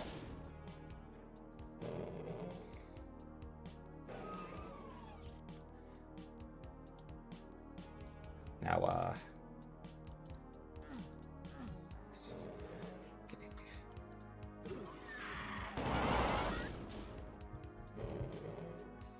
okay, and then here we have the, computer area map, which if I push the one button, it brings up a little map here. Can't you pick them up? I can, but I rather would save it for when I'm really low on health. Also, if my health is over 100%, I can't pick them up. Because that medikit, it heals 25, but since I'm at 84, it'll just boost me to 100, not 109. I mean, in a bag? No. Unfortunately, I can't, That would be nice if, I know, I came across a stim pack or something, and I wasn't at full... Like, if I was at full health and picked up a medikit, it would go into, like, an inventory that I could use later, but this game doesn't do that. My inventory basically amounts to my weapons, the ammunition, and any keys on the map. See, here I have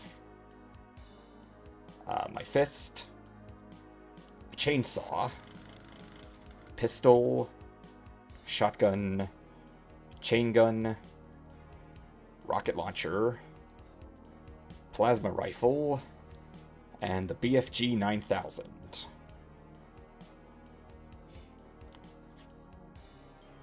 That's basically my inventory.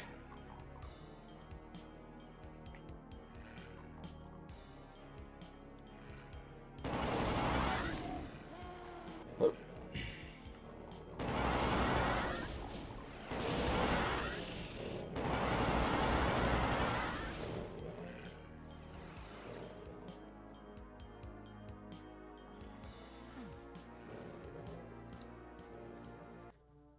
Also, also inventory sorts was that computer map that I picked up.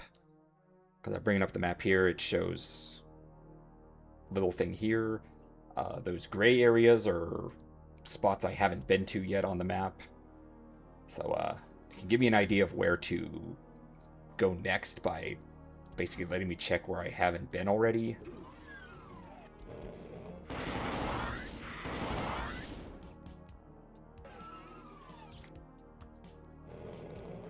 Okay, that's not a door. Let's see, is this a switch or is this just a... Okay, it is a switch, but it's just to this room I've already been to.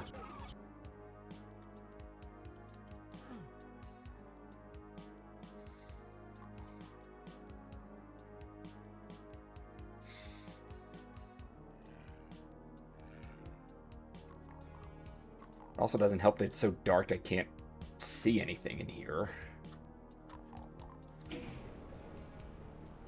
Oh goody, that there, that blue orb, that's a soul sphere or supercharge. That's 100% health.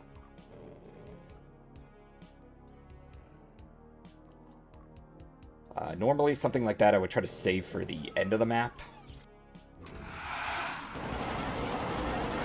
But, wait, what? That's good.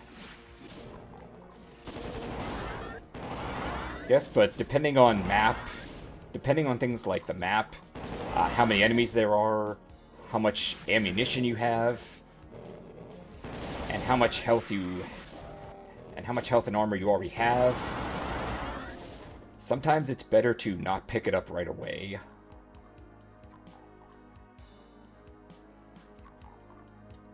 Okay, blue skull key.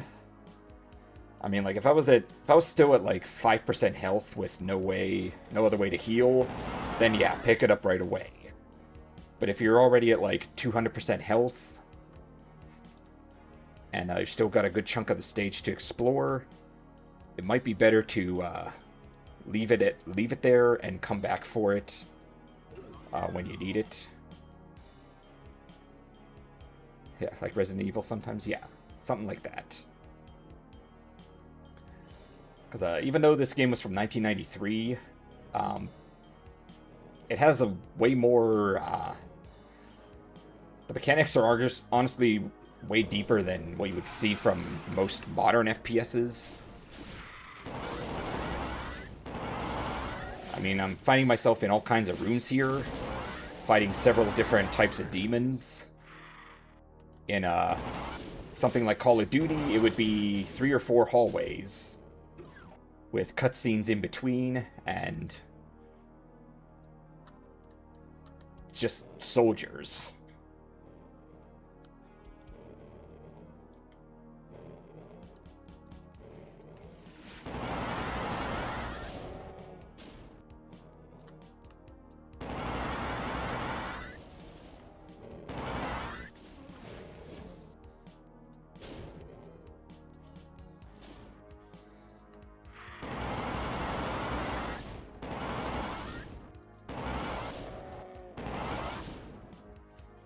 Also here, this little blue potion thing is a health bonus.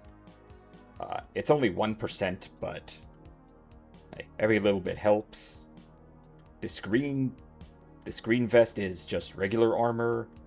It only boosts armor to 100%, and it only reduces damage by 1/3. So... Okay, rocket launcher. Okay, that eyeball-looking thing is a partial invisibility. That makes Doom Guy, turn into static, basically. And enemies have a harder time finding you.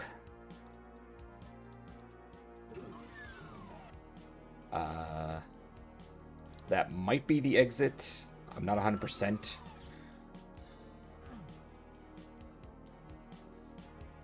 Let me just double check here. Fortunately, on this map, it seems like they forgot to put markers to tell you that some of these doors are locked. Is it time limited? Yes, it's well, some power-ups are time limited, others are not so much. The invisibility lasts about 60 seconds, I think. Then there's the radi... As you can see, it's blinking away. And then there's stuff like the radiation suit, which is also time limited, 60 seconds, I believe.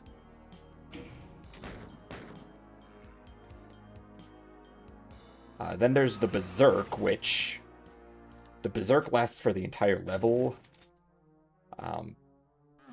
But people tend to think it's limited. It's not. Because when you pick up the Berserk first, the screen turns bright red. And then the bright red goes away for a while, which causes a lot of people to think the Berserk only works while the screen is red. But it actually works for the entire level. And unfortunately, I can't really show it off because at this point in the game, enemies are just too plentiful and too powerful to really justify using it. But the Berserk effectively makes the Doom Guy's punches way stronger, to the point where stuff like the imps and pinky demons, you can one-shot by punching them. And stuff like the Zombie Man and Shotgunner, you could even jib them. Okay, I'm gonna go through here and... Okay, not the end, but it is a teleporter to the yellow key.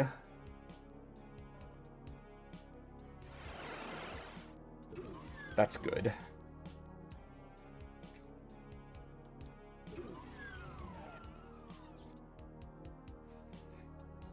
Okay, rockets. Okay, energy cell packs. And then here, I'll say, you got the BFG 9000. Oh yes.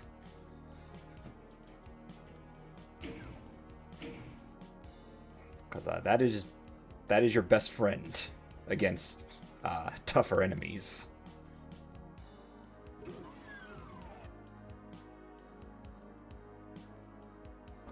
Okay, and see there what's at a secret area. As you can see, this secret area has a buttload of rockets, 2 medikits, and a mega armor. I pick up the mega armor. Fortunately, I'm full up on rockets, so I can't pick up these rockets. And because my health is over 100%, I can't pick up these medikits either. But it's good to know that it's there.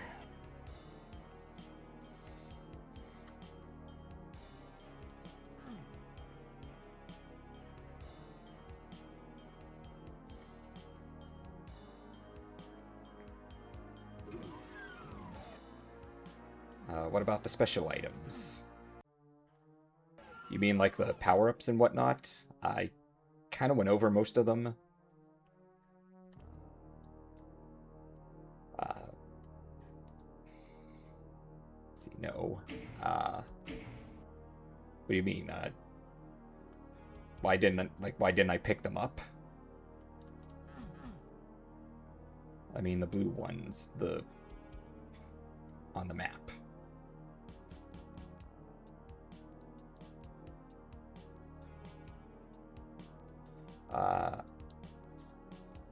I'm not quite sure what you mean. You mean the green on the map? You mean that green vest? That's regular armor. If you pick this up, that's... The green armor is regular armor. It's not as good as the mega armor. This would only boost me to 100 and would reduce damage by 1/3. The mega armor, which is the blue vest, boosts me to 200 and reduces damage by half. So it's the better armor. Also, picking up the green armor when the blue armor is not fully depleted, that overrides the damage reduction. Like, if my armor dropped to 50, I could pick up the green armor, but then any further damage would just be reduced by a third, not by a half. But, again, the way some of this stuff is designed,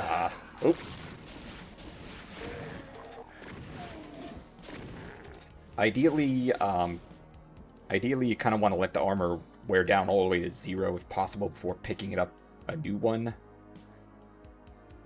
But depending on stage and, you know, enemy variety, how much ammunition the stage provides, sometimes it's better to leave certain items alone. And here we have a chainsaw, but since I already have a chainsaw, I can't pick it up. Even though Doom Guy is badass enough that I could totally see him dual-wielding chainsaws, the game just doesn't allow it, unfortunately. But I'm sure there's a mod that does that. Doom has mods for basically everything.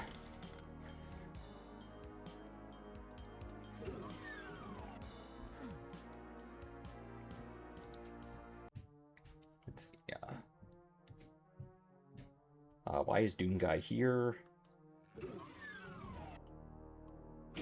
Well, the basic plot is first he was off on a basically a military base on the moons of the moon of Mars, and then Hellspawn kind of took over the base, and Doom Guy basically fighting for his life just to survive and escape.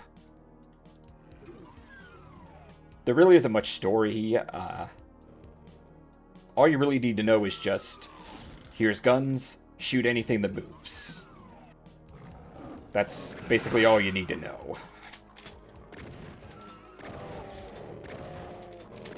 In fact, that's why he's basically Doom Guy, instead of having a proper name. In fact, I think it was... I forget which member of id Software specifically said it, but one of them basically said, there's no name for Doom Guy because he's supposed to be you. Or if we go down the MatPat game theory route, you could argue that Doom is just a metaphor for fighting your own inner demons.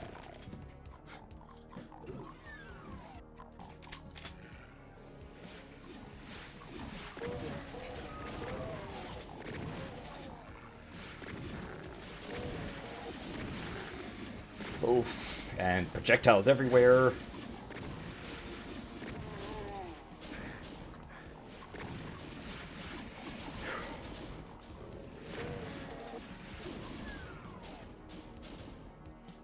Thankfully we can strafe around most of this.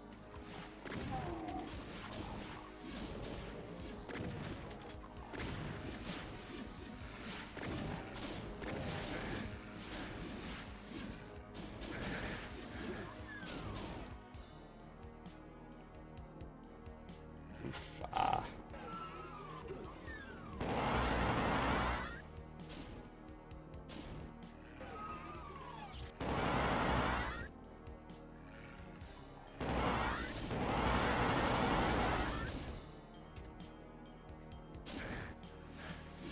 I miss MatPat. Yeah, everybody does.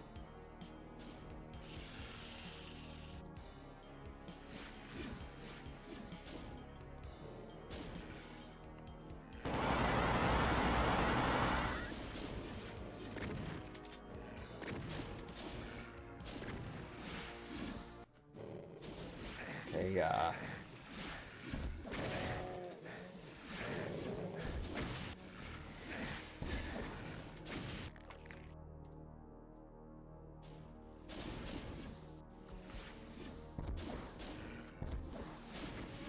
but I mean, if I was in MatPat's shoes where I was able to do something like that for a living and make enough money to comfortably retire, like in my 440, I would do the same. Also, I think he probably got tired of having to write all the lore for Five Nights at Freddy's, which I don't blame him.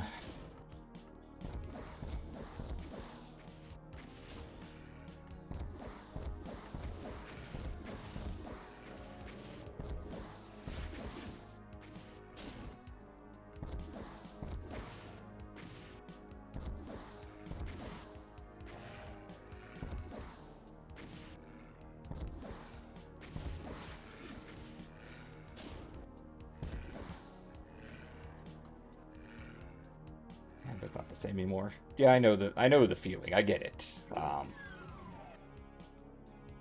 You know, big name entertainers on YouTube and whatnot, they do their thing for like, I guess in his case, almost over 10 years. And then at some point he just says, you know, I'm hanging it up, I'm passing the torch to someone else. And then it's just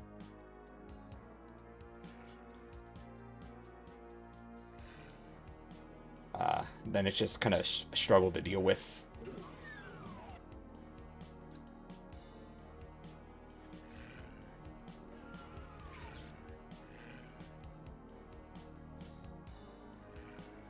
Okay,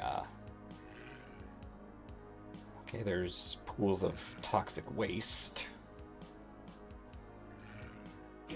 Let's save here. And let me save over the other one. Let's see.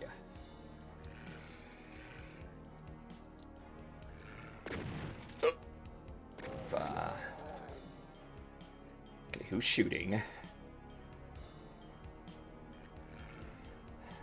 Whatever. Into the slime we go. Thankfully, there's radiation suits down here. The radiation suit basically protects us from damaging floors, like the pools of toxic waste and the rivers of blood and lava. The radiation suit lasts for, I think, 60 seconds and has a greenish tint to let you know it's in effect.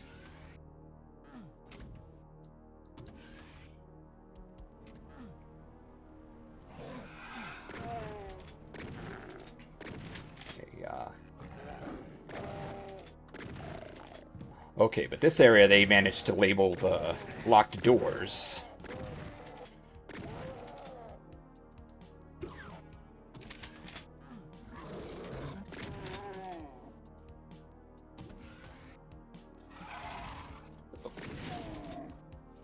Okay, medikit, rocket launcher, shotgun shells.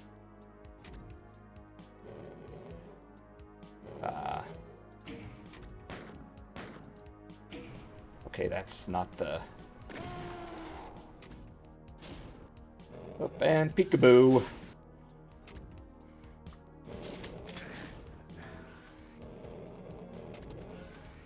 That's okay, we're gonna get out the big fucking gun. And we're gonna do that.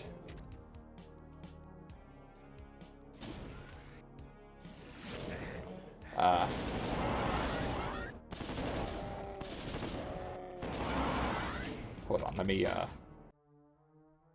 let me load up here.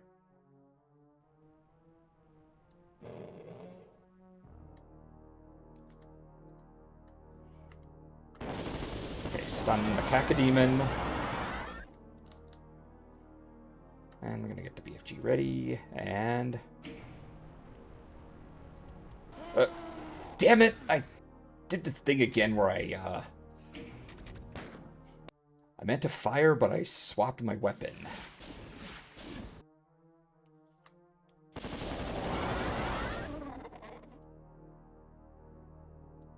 I was gonna do this and then... yeah, one point-blank shot basically takes down nearly everything. And I'm gonna assume that this thingy... hold on,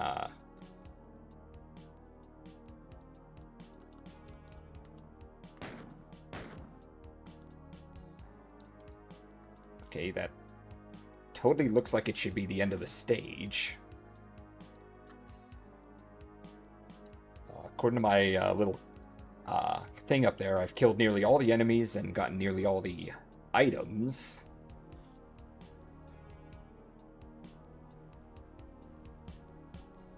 Let's see, is it that flashing spot?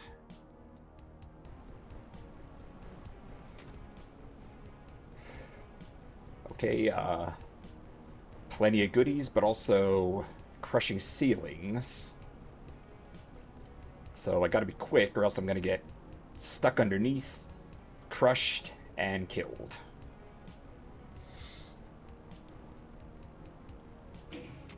So, fuck it, we ball.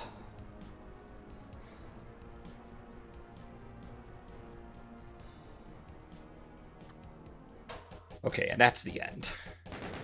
Phew. Balls. Yes, balls. Okay, and hell followed. More like, and hell left behind. And honestly, that stage wasn't even that bad. It's just these stages are really long when you're coming at it from a disadvantage or when you're trying to find all this stuff. But anyway, now we're on to the final stage. Unto the Cruel. And, yeah, it's gonna be cruel. Let's see, 106 enemies, but only 6 item pickups and 1 secret. Let's save.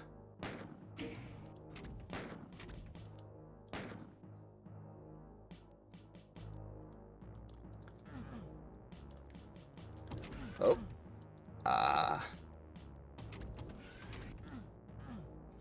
Okay, how did I... Okay, how did I get that to come down? Okay, there, as you can see,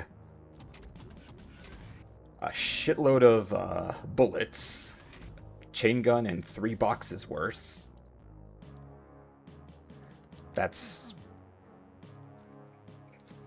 either 170 or 200 bullets. And we're gonna need every single bit of ammunition and health.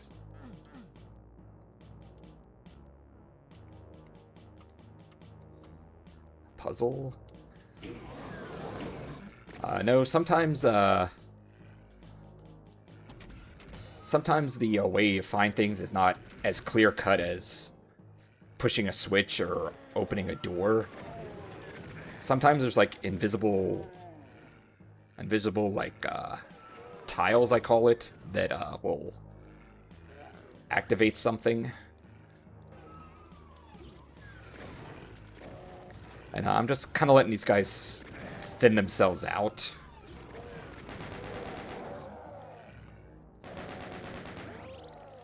Because, fun fact, enemies can infight. Let's see here if, if enemies get in the way of an enemy's attack, they can take damage. And even better, the enemy will then turn on whatever enemy shot it. It can be very useful to save ammunition. Oh, shit. Fortunately, the shotgun guys are hit scanners, so dodging their attacks isn't as simple as, say... Yep, they were waiting for me. How many? OMG. Total enemies, 106. But I think that doesn't count Lost Souls, which are the floating skull enemy. I think it goes off of how many leave a corpse. And the Lost Soul, when it dies, it explodes, and it doesn't leave a corpse. Also on the final stage of episode 2, on E2M8, the little thing there said only 1 enemy, but the stage was full of Lost Souls. But I guess they don't count as enemies according to that. Kind of like how not everything counts as an item according to the item pickup.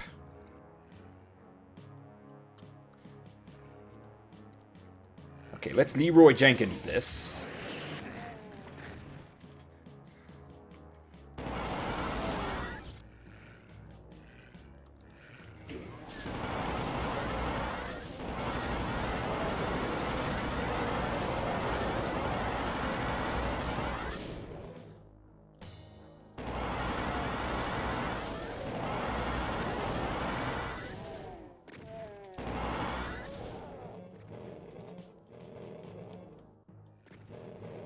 Let's now grab the shotgun and take the rest of these guys out. Because we need to conserve the plasma for the boss enemies that'll probably be at the end of this.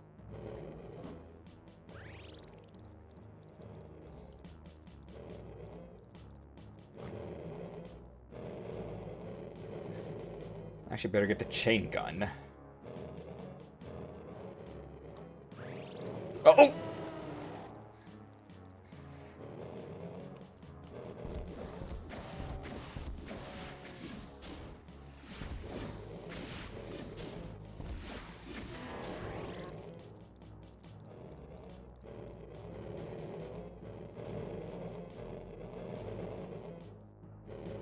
Yeah, all that grumbling is the sound of enemies. They're waiting for me. Somewhere down here. And the floor is lava, unfortunately. So...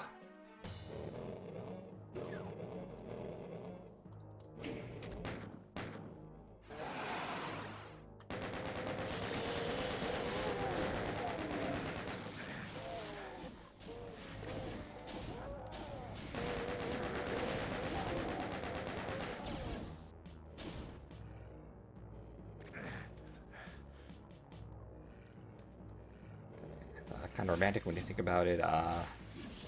How so? I mean, the closest thing I can think of in terms of what you're describing is at the end of, yeah, waiting for you.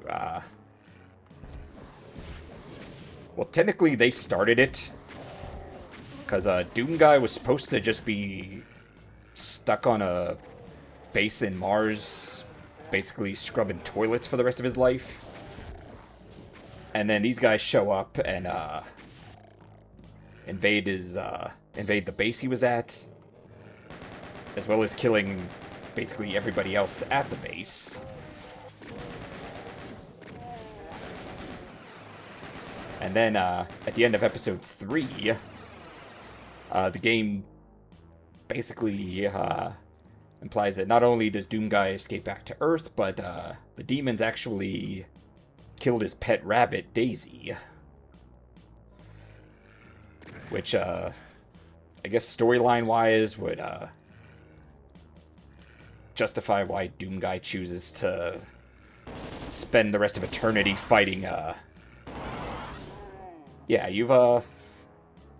yeah, Doom Guy, while there's very little lore, one of the few bits of lore is that Doom Guy had a pet rabbit named Daisy. And at the end of E3 M8, you get a little cutscene that shows Doom Guy apparently escaping to Earth, but a city is basically on fire, and you see a rabbit head on a little spike, where it's implied that not only that the demons killed it, but there's also supposed to be implication that it's Doom Guy's pet rabbit. I think Doom 2, one of the ending cutscenes even shows Doom Guy with a...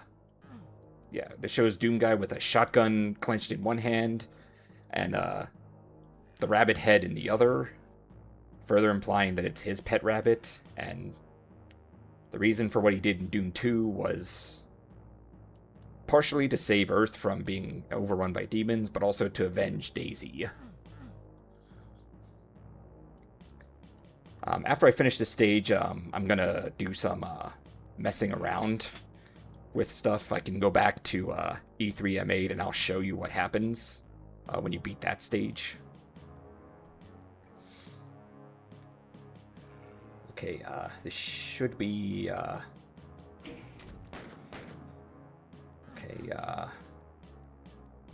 Okay, this is just water. I didn't know there was water in hell, but... Thankfully, this stuff doesn't actually hurt. Yes, I'm looking forward to it. Yeah, because if you can see here in the thing, there's an option for cheats, which I'm going to show a bunch of those off. Until I finish off this stage, though, it's basically off limits. Because it would be, well, it would be cheating. And, you know, where's the honor in that?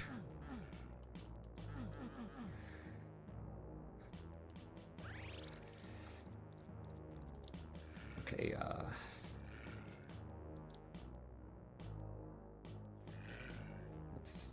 anything here? Shotgunner.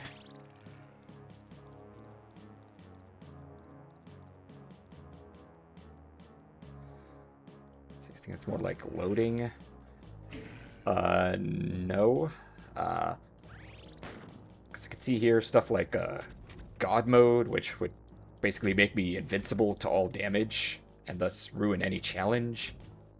Give all, which would give me not only every weapon, but a full stack of ammo and the keys. A code specifically for the chainsaw, berserk, invisibility. Yes, yeah. There's quite a few. Once I finish the stage, I'm gonna go back and show some of it off.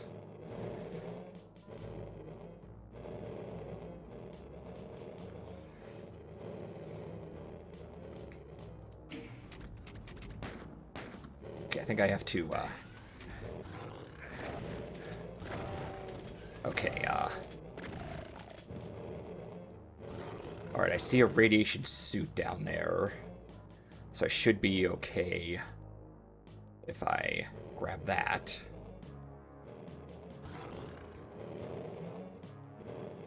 Let's see. Box of bullets. Damn it, these enemies blocked me. That's a thing here, the game doesn't really kind of explain it, but enemies are essentially infinitely tall. So while it looks like I should be able to coast over enemies, basically an invisible wall goes up that makes it so I can't just kind of go over top of them.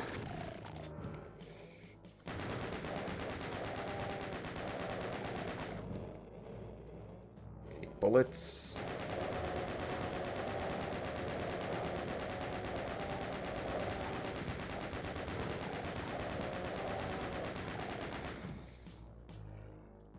Nothing here.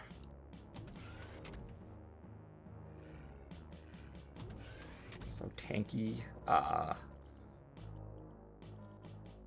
No, the only enemies that I would say are quote-unquote tanky are the Baron of Hell, the Cyber Demon, and the other boss enemy that is waiting somewhere at the end of this stage, the Spider Mastermind.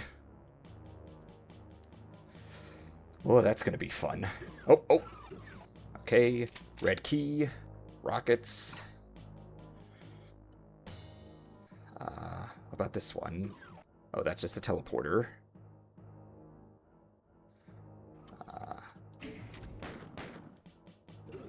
Oh! Okay. Yeah, the Baron is pretty tanky. He has 1,000 hit points. But thankfully, about 5 or 6 rockets is all it takes to put him down.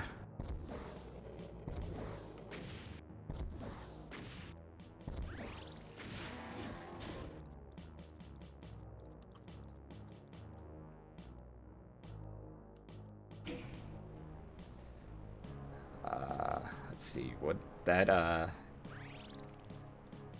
should have activated something. I'm not sure what, though.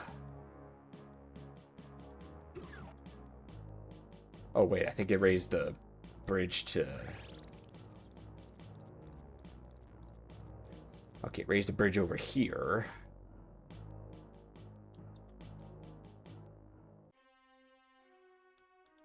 Oh.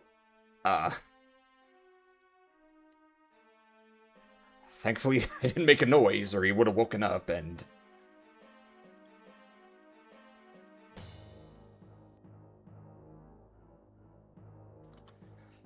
But I get to look at Baron Ass and very muscly. You may not like it, but this is what peak performance looks like. And yeah, a single BFG blast nukes just about everything.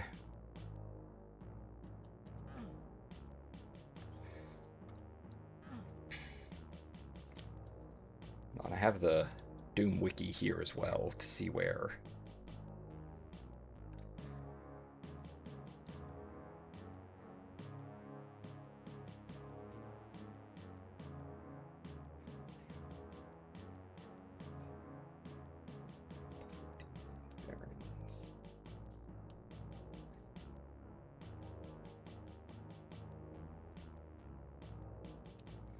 Cages, something or other.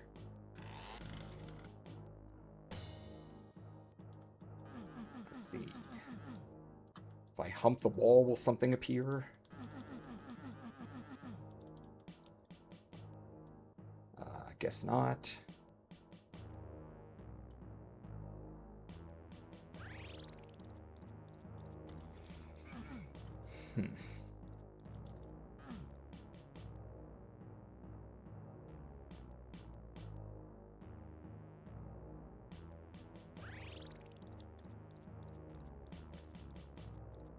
Okay, I guess I go through the teleporter here.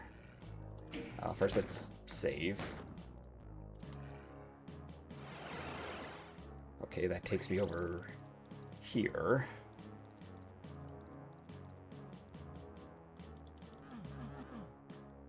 Okay, wall humping gives nothing. I see a lot of goodies on these pillars. I gotta figure out how to get them to drop, though.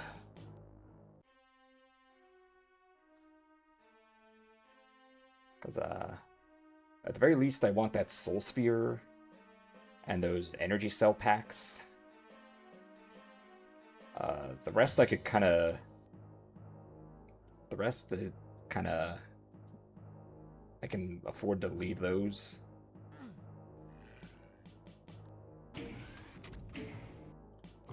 Oh. Yep, Hey.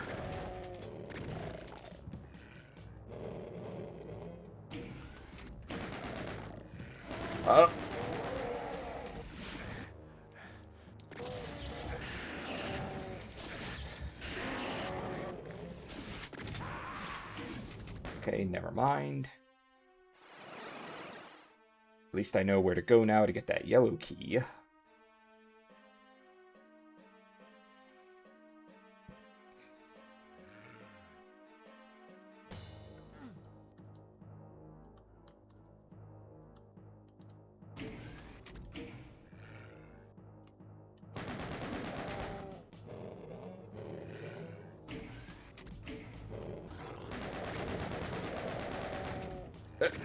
Hey. Dumbass.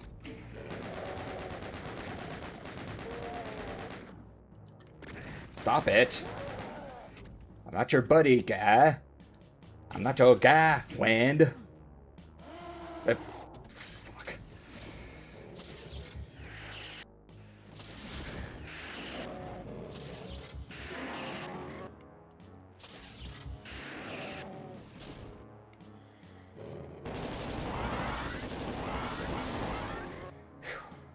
Okay, a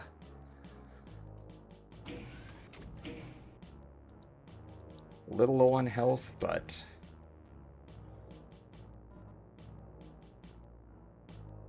nah, I can do better. Problem is, I keep accidentally trying to swap weapons when I mean to fire off my BFG, which it's supposed to. I think it's supposed to stand for Bioforce Gun, but the Doom community, being what it is, nicknamed it the Big Fucking Gun, because it is big, it is a gun, and it basically fucks over anything it shoots. And even cooler is its power level is 9,000!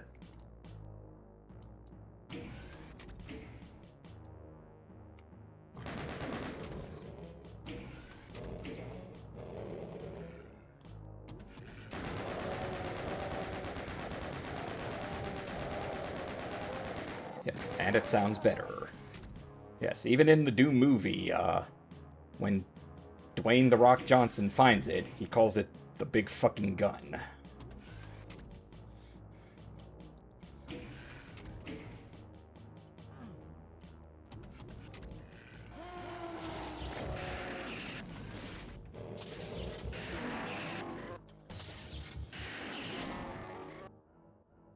Yeah, much better.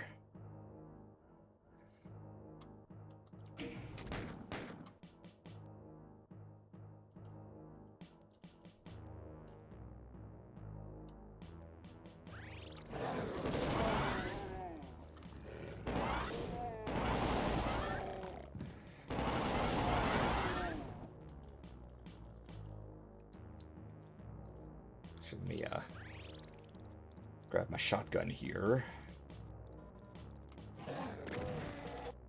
Oh, I see a soul sphere. Okay, 88 out of 106. So that should mean whatever's on the other side here is going to be... The fact that give this soul sphere means whatever's on the other side of this teleporter is probably going to kick my ass if I'm not careful.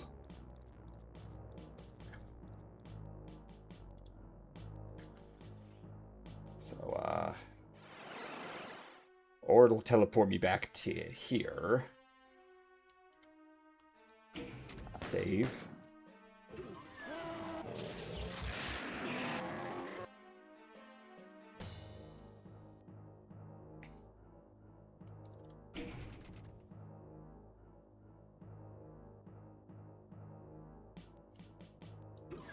Oh, can you use the saw once? Don't worry, I'll go back and, when I'm doing my thing, showing off some of those stuff for fun, I will go back and show off some of the other weapons. Some of them are more practical than others. Others are...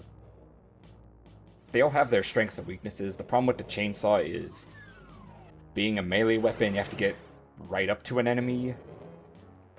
And with these boss enemies, either their pain chance is so low it doesn't stun them, or their attacks are so dangerous that it's not worth it.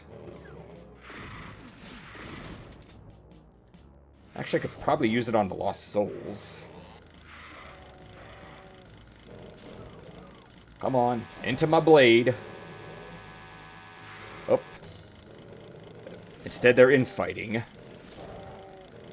Oh, and, damn it.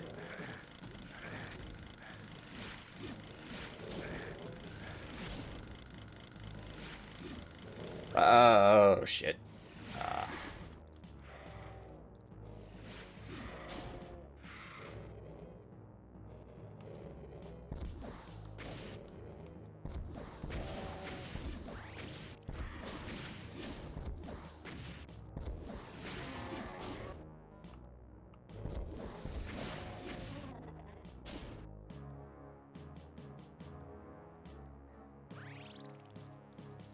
Okay, 91 out of 106. Though again, I don't think the Lost Soul counts towards that, so... There could be Lost Souls in here that I, need to take care of. Yep, I see it right there, the floating skull.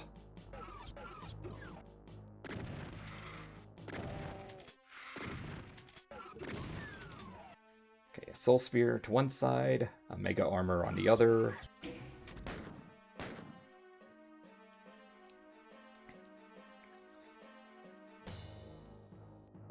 Let's do this. Leroy Jenkins! And that thing there that I knocked down was the Spider Mastermind. Didn't really get a chance to show it off, but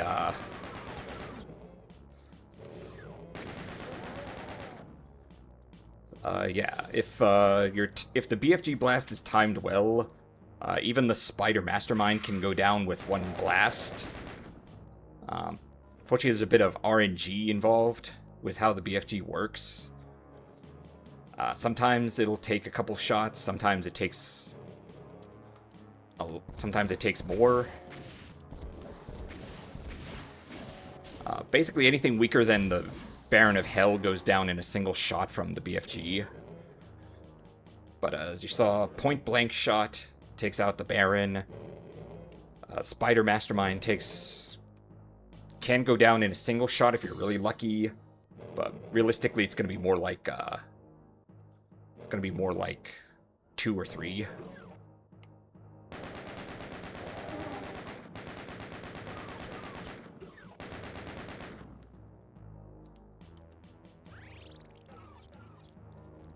Energy cell pack, even though that hole there is the end of the stage. So realistically,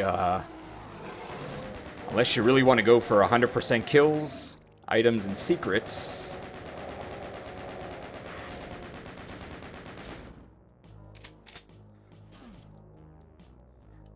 not quite sure how to get those things to come. Oh, never mind.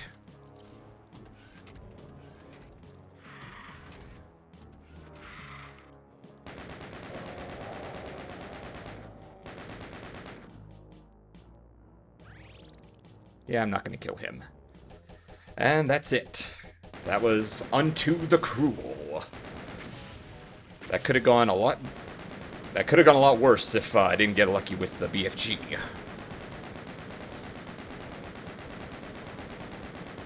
Let's see, par 6 minutes. 19 minutes, 25.42 seconds. But yeah, that was Unto the Cruel. The last stage of episode 4. Thank you, I did pretty well. Now let's go on to this and see what we get. The Spider Mastermind must have sent forth its legions of Hellspawn before your final confrontation with that terrible beast from Hell. But you stepped forward and brought forth eternal damnation and suffering upon the Horde, as a true hero would in the face of something so evil. Besides, someone was going to pay for what happened to Daisy, your pet rabbit. Yep, as I said. But now, you see spread before you more potential pain and gibbitude, as a nation of demons run amok among our cities. Next stop, Hell on Earth, aka Doom 2. But I'm not going to cover that next time. Yes, R.I.P. Daisy.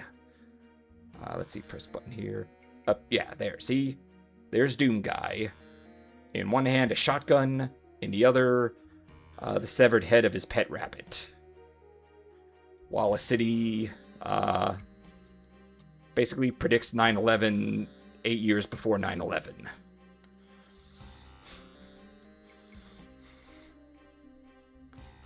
But yeah, that was the end of Doom. 1993. Why is there holding it like that? Because at the end of episode 3, or why is he holding it like that? Because at the end of episode 3, we see that it basically its head was impaled on a spike, and so. That's the unfortunate thing is they made the mistake of messing with Doom Guy's pet rabbit, which leads into Doom 2 and Doom 2016 and whatnot, where Doom Guy basically chooses the path of most resistance and decides to fight demons until the end of time. Yeah, but too cruel. Well, it's a violent game, if you couldn't tell from all the blood. But yep, that was Doom. But now, I see multiplayer mods. Unfortunately, I don't have any mods here. I don't have a account with Bethesda.net to find any. Of course, if I was just playing on regular old PC, I could probably find a crap load. Because that's part of Doom's legacy, is just an infinite amount of mods for just about everything. But since I finished the game, now I'm going to show off some fun stuff. First, we're going to do level select. See, here we have the episodes Knee Deep in the Dead, The Shores of Hell, Inferno, and Thy Flesh Consumed. So 4 episodes, each with 9 maps, so 36 stages total. The 9th one always being a secret one. They have to find a secret exit in one of the other stages to get to. And the difficulty settings. First we have I'm Too Young to Die, which is the easiest setting. Then there's Hey Not Too Rough, Hurt Me Plenty, Ultra Violence, which is what I was playing on, and the true challenge for masochists, Nightmare.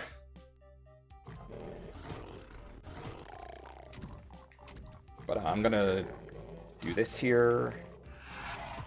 Let's see, difficulty modifiers.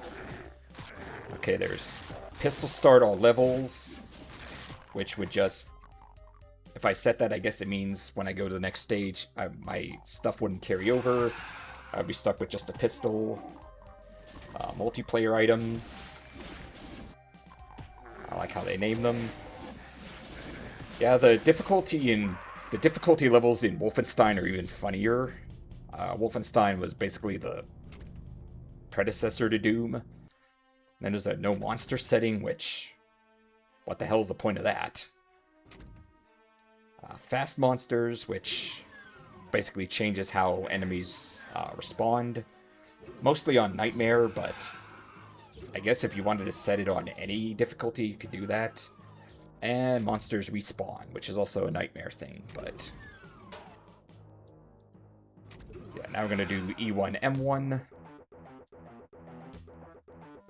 You can see here, start off with a pistol and 50 bullets. Now, let's load up some of these cheats here.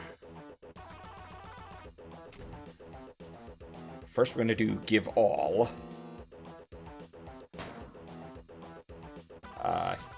Flash something in the corner. I forget what, I didn't read what that said, but see here I have full ammo, the 3 keys, 200% armor, and all the weapons. And then there's one specifically for the chainsaw. I don't know why that one's separate, but it is. Next up, we have the invulnerability, which is technically different from God mode. I'll get into the specifics of that, but let's do that. Yeah, invincibility makes the screen monochrome. You can see Doom Guy's eyes are glowing yellow like a demon, which is how you know it's an effect as well. And basically invincible. And we're going to mow these guys down with a chainsaw, because why not?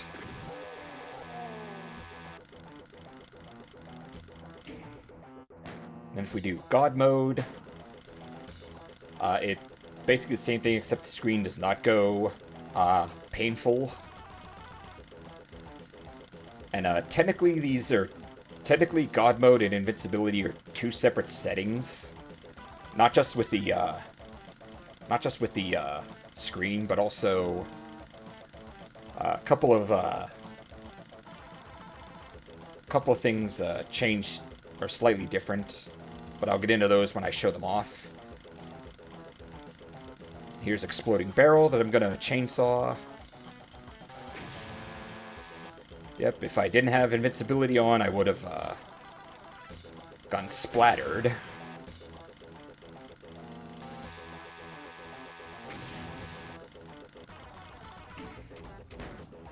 Next up is the Berserk. Let's see here. Turns the screen red for a few seconds. But it amplifies Doomguy's punch tenfold. Where...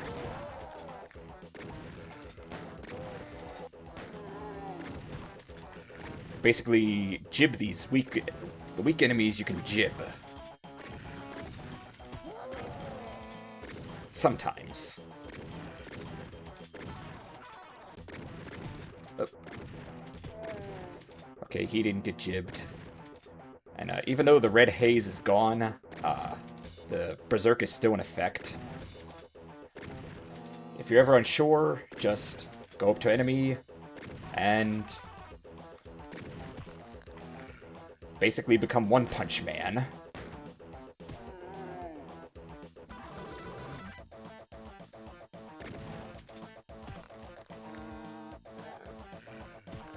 Yep. Very satisfying.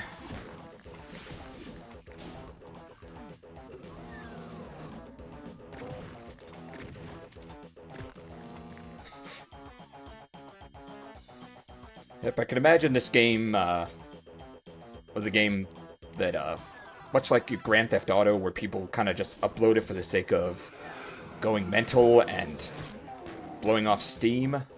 I can imagine people doing the same with Doom before GTA came along.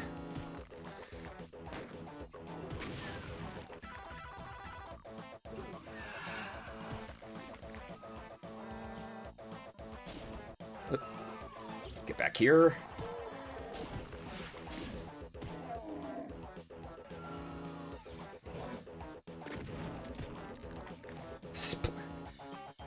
I can hear their bones. It's more like a splattering of their organs. Okay, and that was the hanger. Of course, this being early game wouldn't be a challenge even without the cheats, but the cheats just make it not only a joke because I can't take damage, but also you know, the cheats are mainly just for fun. But then we have partial invisibility, where Doomguy basically becomes static. As you can see here, because I entered a new stage, the Berserk is gone.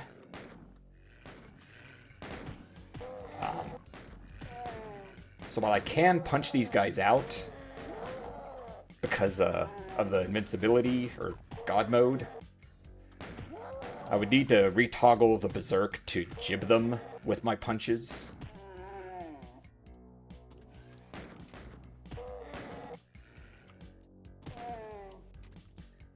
Then we have the barrels here that explode.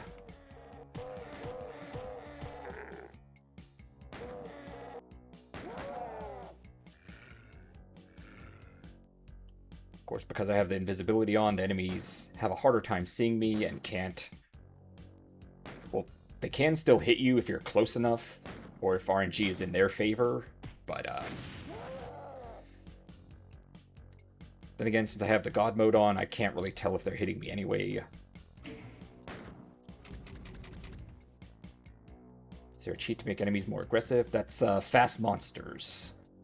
With fast monsters, the zombie men and the shotgunners basically become turrets, and that they don't have to move around to...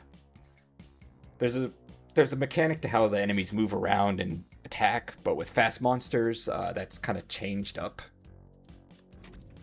For one thing, the Pinky Demons move twice as fast. The Pinky Demons run twice as fast, and projectiles from like the Imps and the Cacodemons travel like 50% faster. But anyway, then there's the radiation suit, which I already showed off. Again, a green tint, and damaging floors don't hurt you. Most of the time, anyway. the way the damaging floors are coded, there's basically 3 tiers. Internally, they're called Nukage, Hell Slime, and Super Hell Slime. If you're walking on a Super Hell Slime floor, there's a mechanic where occasionally, even with the radiation suit, if you're on a Super Hell Slime floor, sometimes you still take damage. This is unofficially known as the leaky radiation suit. It can be a pain. Not that it matters, because the God mode makes it so I don't take damage. But I can just turn it off.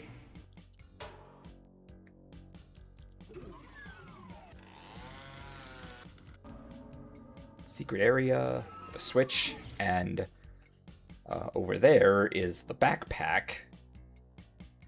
There's no specific cheat for the backpack for some reason. It's not included in any of this, both the give all or anything else. But what the backpack does is, if you look in the corner where it shows my ammunition, it shows 200 bullets, 50 shells, 50 rockets, and 300 energy cells. The backpack not only gives me a little bit of each ammunition, but it also doubles the ammo count. So now I can hold 400 bullets, 100 shotgun shells, 100 rockets, and 600 energy cells. For some reason, there's no cheat associated with that, at least not in this source port. But if I choose Give All, now that I have the backpack, it will fill it up. And the thing with the backpack is it technically lasts for the entire episode. Unlike other power-ups that are limited to like time or the episode or a level, the backpack will last through the entirety of the episode. It'll only go away when a new episode starts up.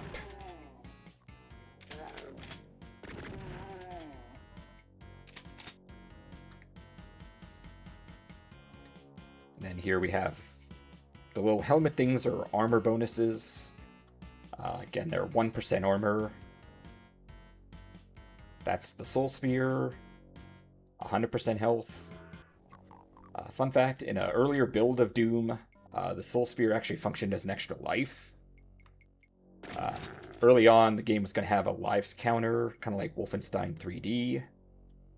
But somewhere along the line, they scrapped that and made it so you technically have infinite lives, but when you die, you restart the stage with just a pistol and 50 bullets.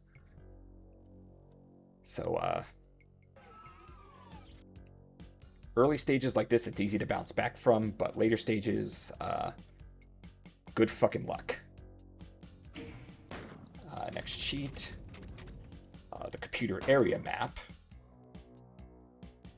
As you can see here, why are they named episodes? Because initially, the game was sold in episodes.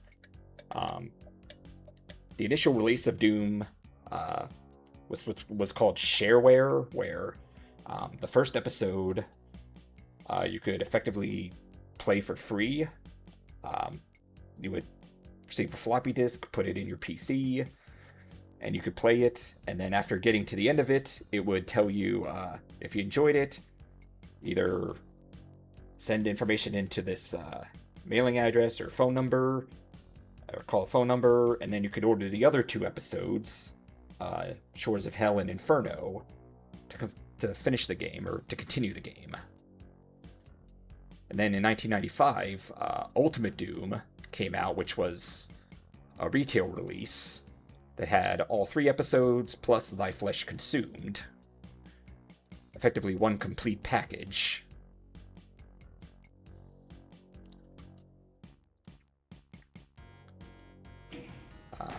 But anyway, with the computer map, as I was saying here, the areas in gray are places we haven't been to yet.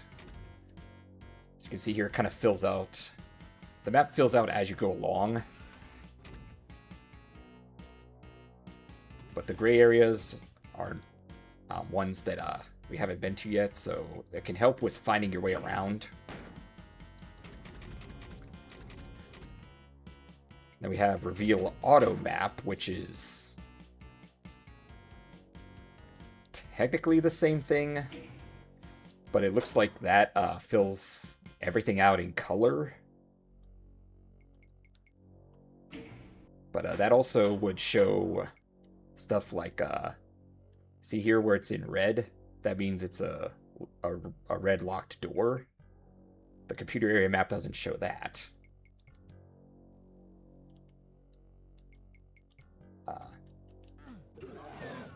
Anyway, let's put my God mode back on, just for funsies.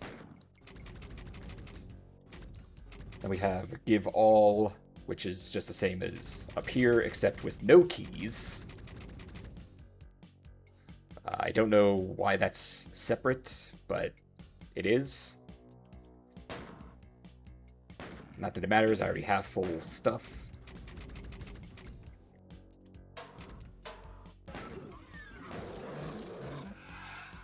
So, there's that.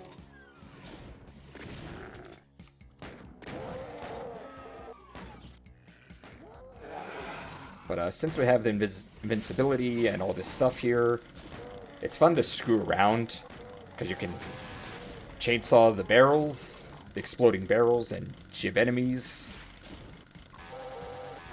You can mow down enemies with a chainsaw, which is really cool.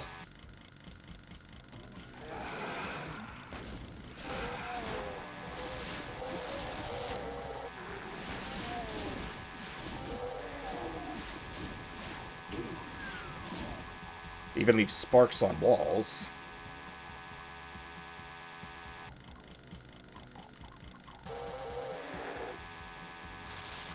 Also, if you look at Doom Guy's face here while he's firing while he's constantly firing a weapon, he has this kind of a angry look on his face. But it's funny because it overrides the God mode effect. But see there, his eyes go normal, but when I stop, they go back to yellow.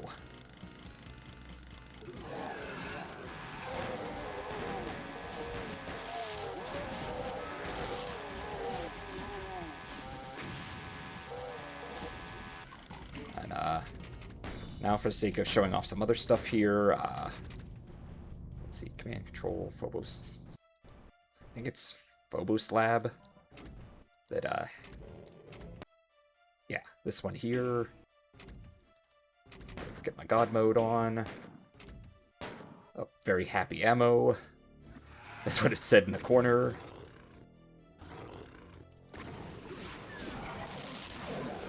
Where we could show off the power of the BFG in the fact that it's a screen nuke.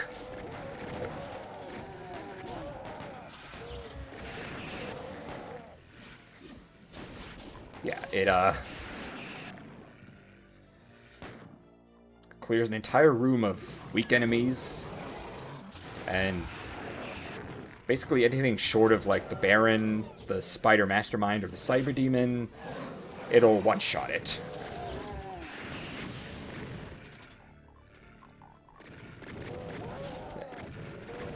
Yeah, his animation does change depending on health, in that he gets bloodier as his health drops.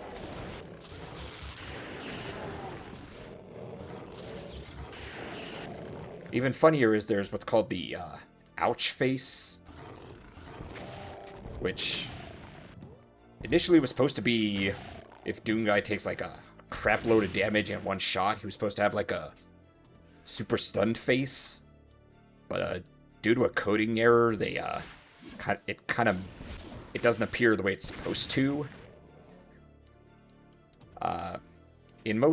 Some source ports fix that bug, others don't. Normally, the only way people come across it is, like, if I, actually, I'm gonna turn off God mode here, and, see how I'm on a medikit here? If this works right, it should show it off. Or not. Instead, it showed him giving a, face like he picked up a weapon.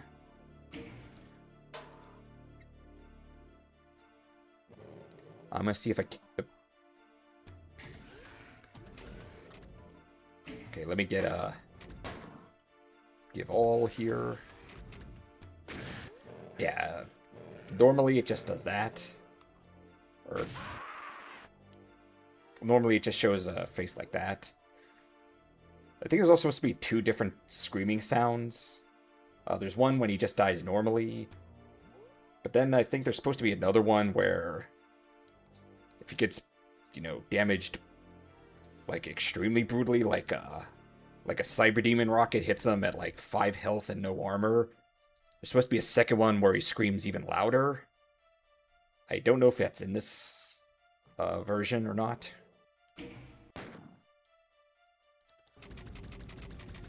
But anyway, God mode on. Items on. Then I'm going to show here, let's see, show my position. I think that, let's see, show my, I think that just shows the coordinates on the map based on the internal stuff. I don't know. But we can have fun with the rocket launcher in God mode, because you can get right up next to an enemy, and most of the time, jib them.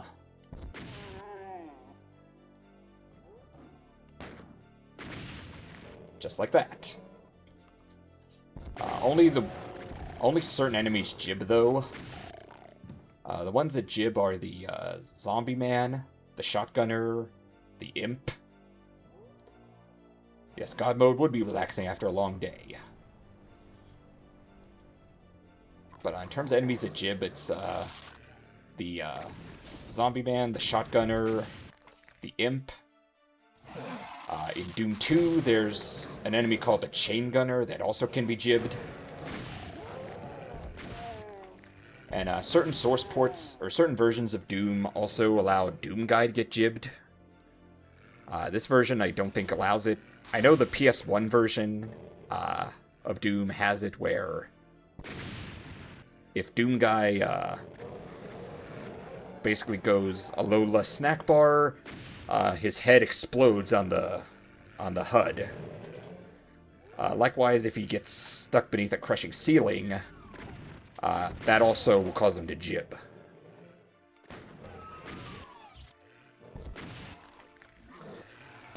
But jibbing actually has a specific mechanic to how it works, in that... see there how he didn't jib, but sometimes he does? The way it basically works is enemies have health, and to get an enemy to jib, you would have to basically get their health to negative their full amount +1, or -1, I guess. So for the zombie man has 20 hit points, so to jib him, you basically need to do damage where the internal, I guess, counter for health would register him as having -21 or more, or less, I guess.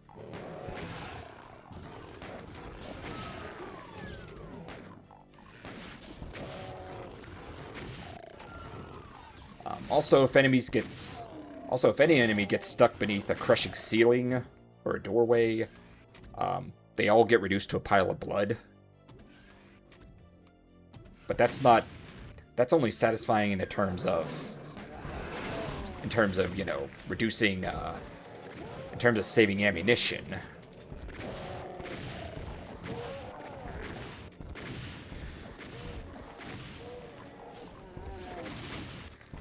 Okay, I'm almost out of rockets, so give all.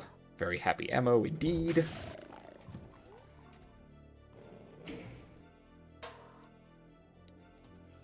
Let me try to turn this off again here and see if...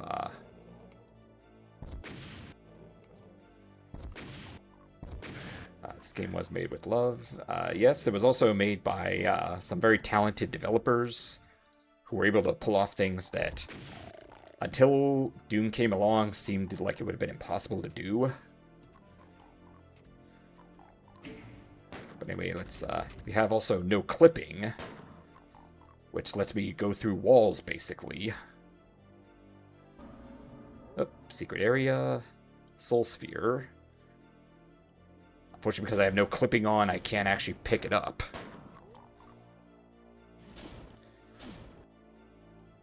But you could even go outside the normal map, where stuff like this happens.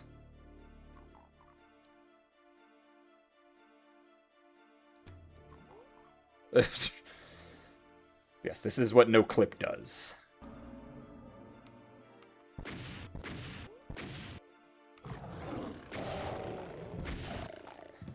My eyes. Yeah, it can be painful when you're going outside the normal map.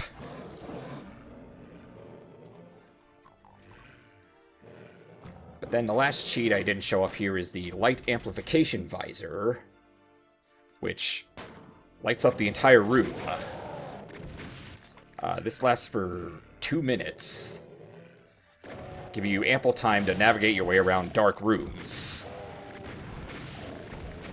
Because normally this room is supposed to be very dark and flashing between very dark and pitch black. Which also helps with the specters being basically invisible in terms of navigating a dark room. But with the light amplification visor, it basically turns everything to max brightness for 2 minutes. It's very rare because it basically... One of the things about Doom is its atmosphere, where dark rooms combined with, you know, enemies growling at you, it instills a sense of fear. But when you can see everything brightly, that kind of takes it away. So you don't really see the light amplification visor very often. There is a room where there is one supposed to be hidden in here.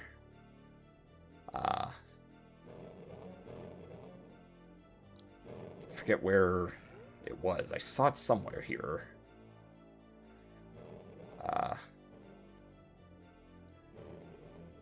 There's supposed to be a little alcove in... Oh, here it is. Where we get medikit, ammo pickups, and that is the light amplification visor. Fun fact, in the beta version, it would turn the screen green and black like night vision goggles. But I guess that didn't, I guess while they were testing it, it didn't really work all that well. Or someone didn't like it, so they changed it. And as you can see, the blinking means it's wearing off. Yeah. Imagine going into a room like this, where it's so dark you can barely see anything. Oh, they should have kept it. Well, I mean, they did. They just changed how it worked. Some of these things didn't work the same in the beta as they did in the final release. One being the BFG. It worked differently in the beta. But, I'm basically gonna go, load up, hold on, I'm gonna load, I'm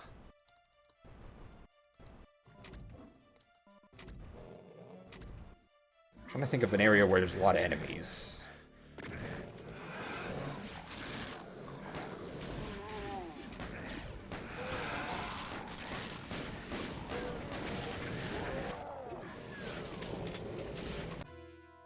Okay, but, wait, God mode on.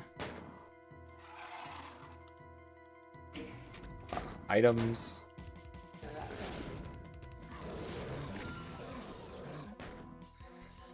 But the way the BFG works in the final is big old ball of energy, followed by 40 invisible tracer attacks. Like, see there how, even though I didn't hit him, he still took damage? Those are the tracers of the BFG. Going off the mechanics here, the BFG blast itself, the big ball of energy, the ball of energy could do anywhere from 100 to 800 damage, depending on BFG, yes. It is effectively magic in that it wipes out rooms of enemies, and in terms of boss enemies, it can one-shot it can one-shot bosses if it is done point blank.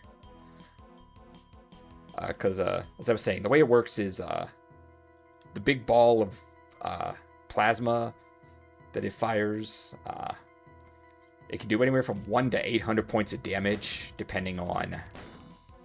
Oh wait, I'm out of ammunition. Yeah, it takes 40 shots to use, or 40 cells to use the BFG. And the big ball itself can do 1 to 800 damage, depending on RNG.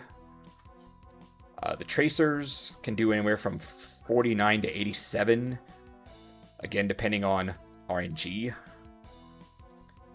So, in theory, the maximum amount of damage, assuming the ball does 800, assuming max damage from the energy ball, and assuming all 40 tracers hit an enemy for 87, for the max damage, in theory, the BFG should be able to do 4,280 points of damage, which is enough to one-shot the Cyber Demon. But due to the way the RNG works, it's not actually possible to get that many high numbers in a row. So the actual max damage, from what I've looked up, is around 3,500, which is still a lot. But it means that at a minimum, the Cyber Demon needs 2 shots to go down from the BFG, while everything else technically can go down from 1 if you're lucky. If you fire recklessly, though, enemies like the Baron can take a few shots, while the Spider Mastermind can take a few as well. But yeah, it is fun to mess around with. But speaking of the Spider Mastermind, I'm going to go and... well,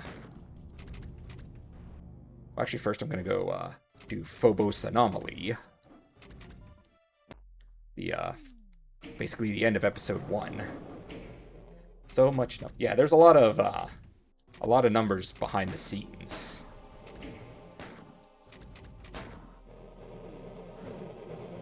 Well, it's not just that I'm smart, but I've also looked up stuff like the Doom Wiki and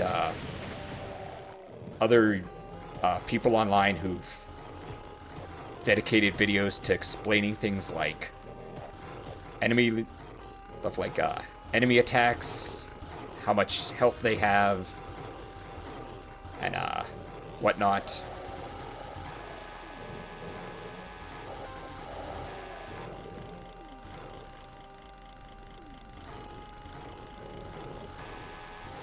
Humble King didn't even deny it.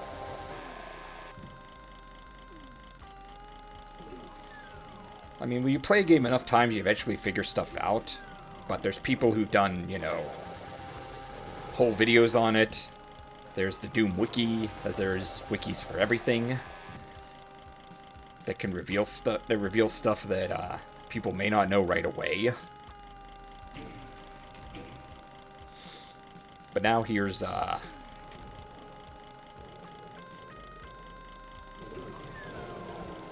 Spectres and the Baron. The Barons of Hell, rather.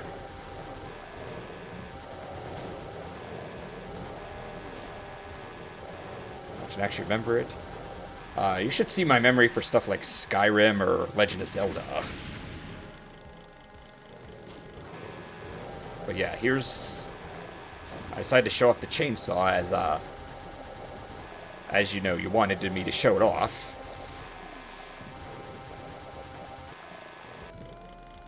Basically, it just mows enemies down.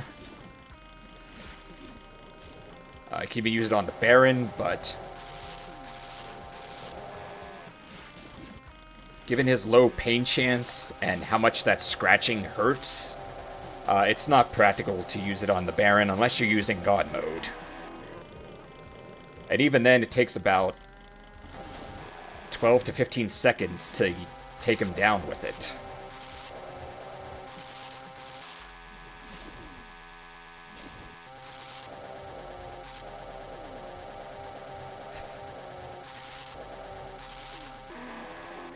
Yep, and now that they're dead, this comes down.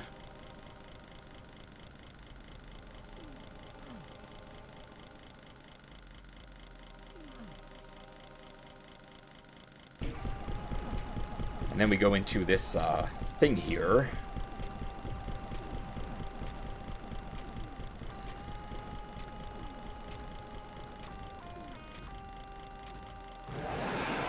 Now, note that I had God mode on, but I'm still taking damage. Going into that teleporter teleports you to a room with a special damaging floor, where even in God mode, you still take damage. If I went in with the invulnerability, I actually wouldn't have taken damage. But, yeah, the God mode and invulnerability are technically two different settings.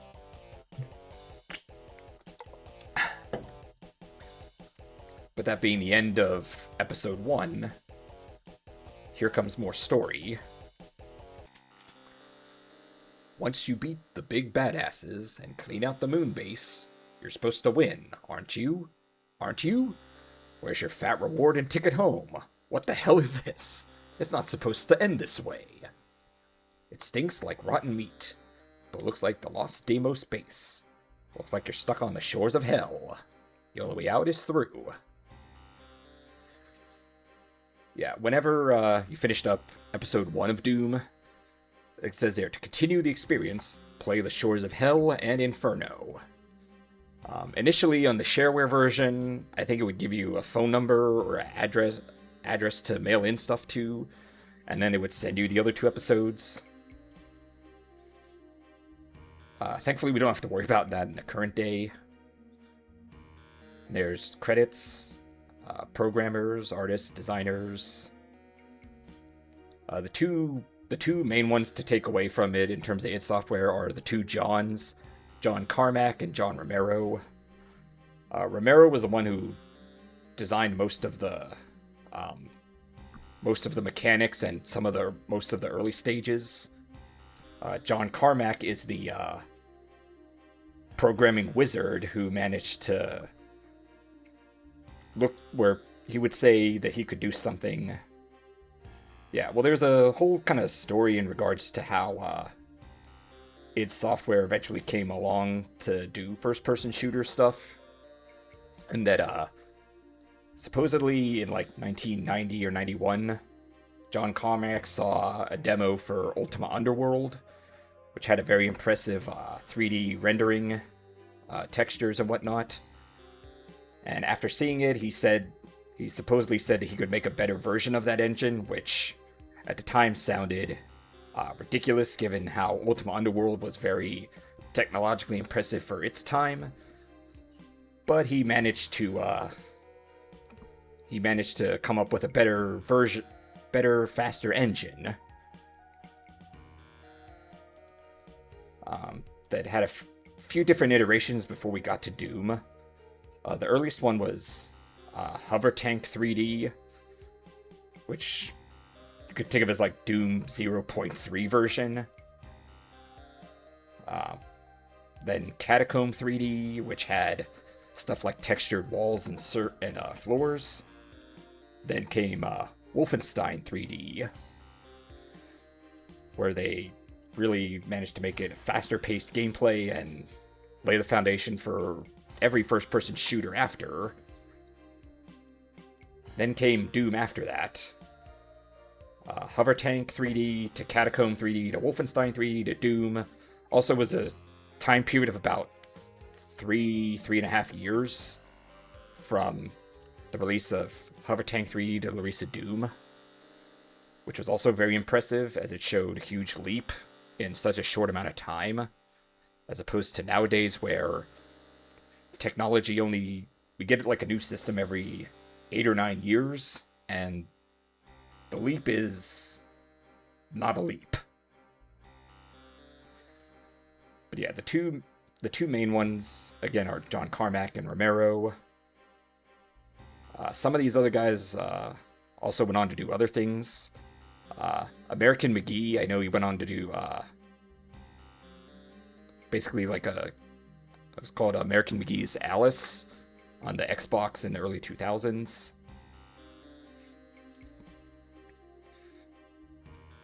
That's the end of that one. Now we're gonna go to E2M8, the Tower of Babel, the end of that one. But anyway, for the end of E1M8, if you couldn't tell what happened, it was supposed to imply that Doom Guy got ambushed, killed, and went to hell.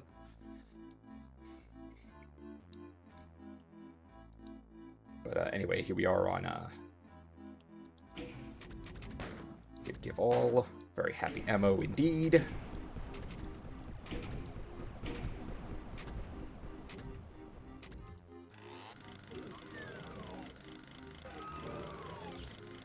And here we have these lost souls.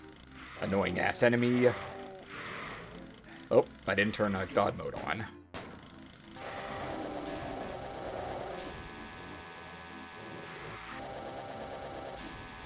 But yeah, these guys are annoying because the way this stage works is you get a rocket launcher and a shitload of rockets. Let's see, rocket launcher, bunch of rockets, and then there's a room that's nothing but rockets because they want you to rocket duel the Cyber Demon, who's right there. But thing is, the splash damage from the rockets, which normally damage other enemies, doesn't work on the Cyber Demon. Only direct hits count.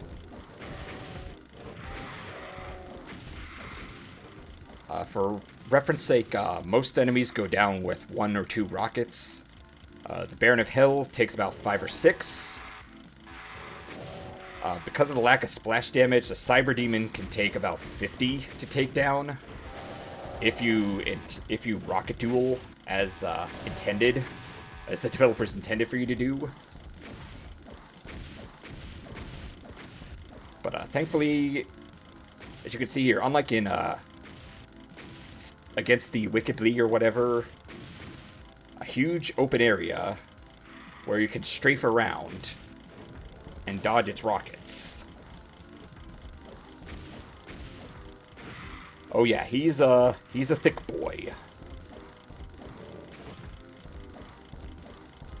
The manual describes him as half unfeeling machine, half raging horned devil. And fortunately, I'm trying to get around. If you turn around, you can see his ass, where he has very defined cheeks. But instead we're gonna do like Batman Forever and chainsaw to the dick, because Cyber Demon's like 15 feet tall, so really we can only chainsaw him in the nuts. Fortunately, the rockets have thrust, so it pushes me away, so it's kind of hard to, even with God mode, the fact that it pushes me away means it's hard to really use the chainsaw. Not to mention he has a very low pain chance, so it doesn't stun him very often.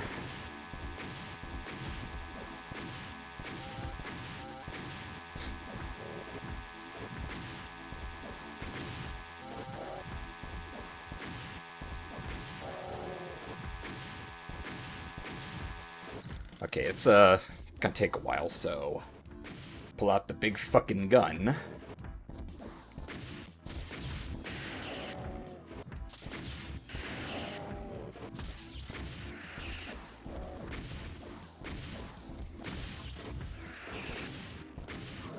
And he explodes when he dies. And it also ends the stage. Here we have... You've done it.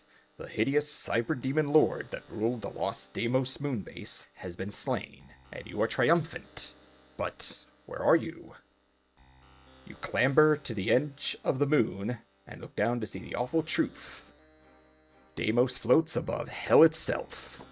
You've never heard of anyone escaping from hell, but you'll make the bastards sorry they ever heard of you. Snakes, those are tentacles. I've seen enough hentai to know where that's going. And then, so after defeating the cyber demon, we get the final chapter, Inferno. But first, it shows that's Deimos, the moon, one of the moons of Mars, floating above hell. So when Doomguy got killed at the end of episode 1, it's implied he went, I guess it's implied he went to hell, and here you get the revelation that hell now has the Martian moon.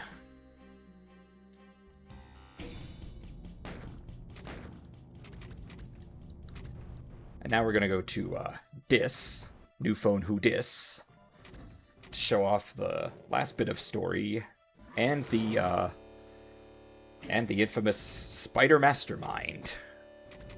God mode on. Items on.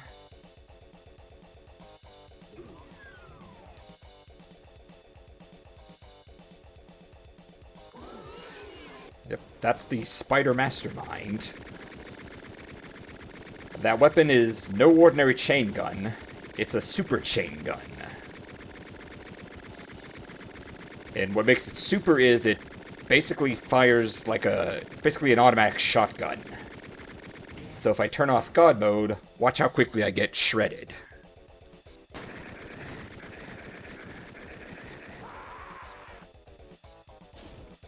Yes, very quickly.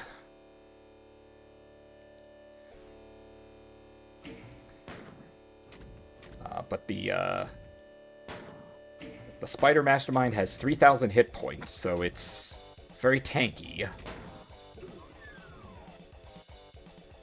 Also, the fact is that chain gun is a hit scan weapon. So unlike the Cyber Demon's rockets, circle strafing isn't really possible. You can see I'm circling around it and still getting hit.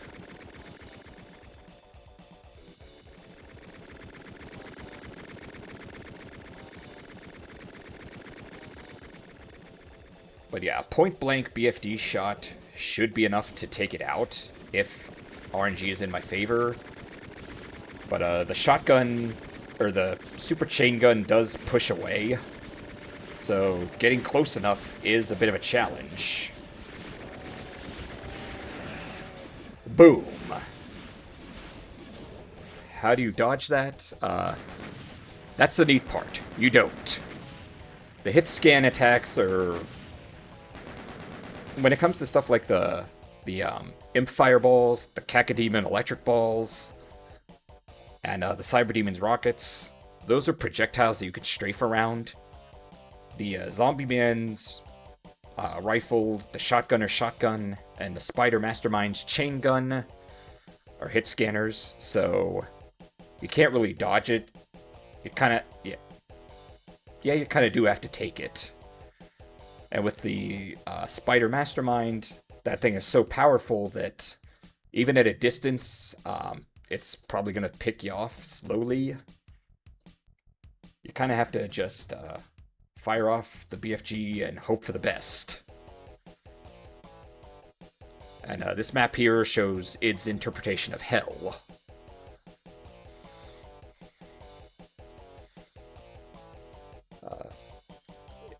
Still, it's... As far as spider stuff goes, it's still not as scary to me as the big old demon spider from Sim Ant.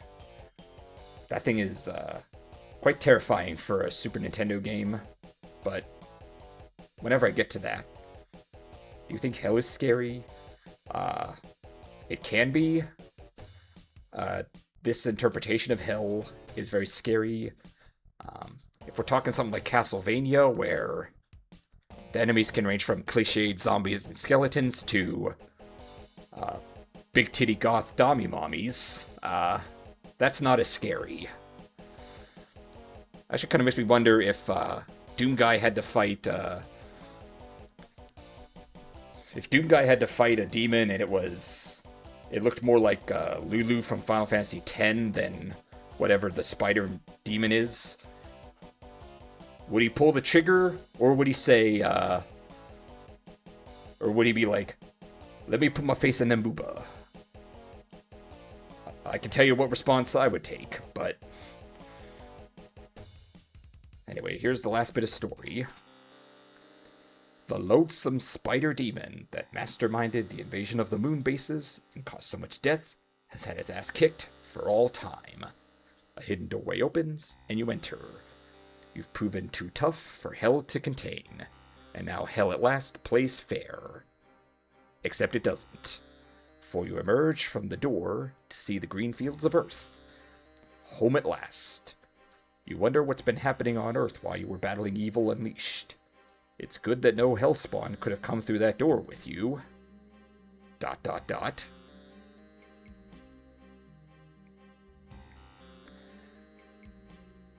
Yeah, it's very telling here because it says hell at last plays fair when would hell ever play fair? It's like it does the monkey's paw wish. It opens the gateway to let you back to Earth, but that gateway allows countless demons to come through as well. And here we see the sad fate of Daisy. Oddly cheery music for a game here, but as you pan over, we can see a cyber demon has hit the second tower. And over there you can see Daisy on the spike.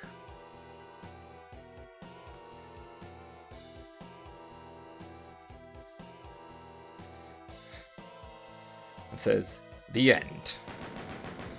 Question mark. And initially that was the end. In 1995, Ultimate Doom came out with Thy Flesh Consumed, which effectively presumably takes place after this. And, yeah.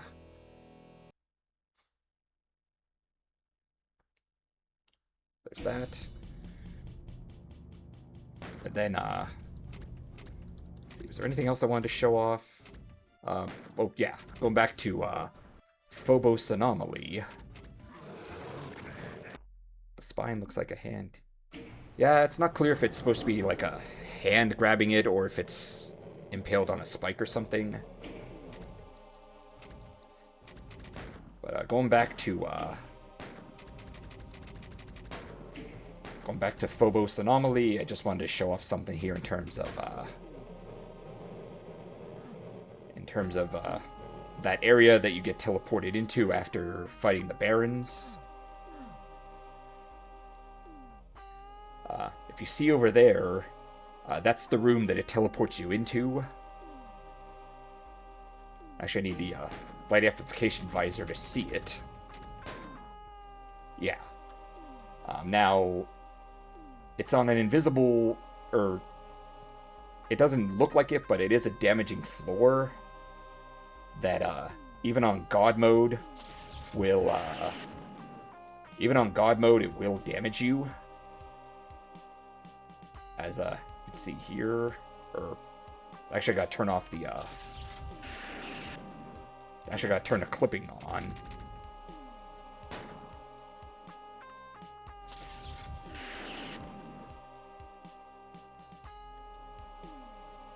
Oh wait, hold on, I'm technically not on it.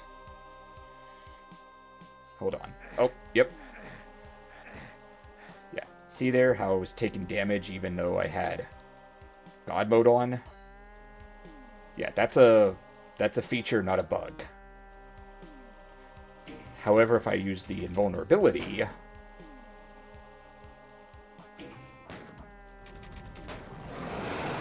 I can stand in here without getting, I can stand here without taking damage.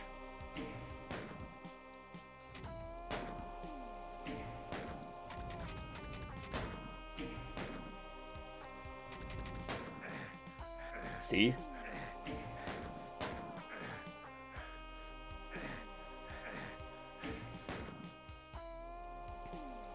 But invulnerability... That's what I said when I meant invulnerability and God mode are technically two different things. Also, there's a thing called telefragging, which, oh, hold on, I'm going off into the void here. Say hi to X-Death for me over there, Doom guy.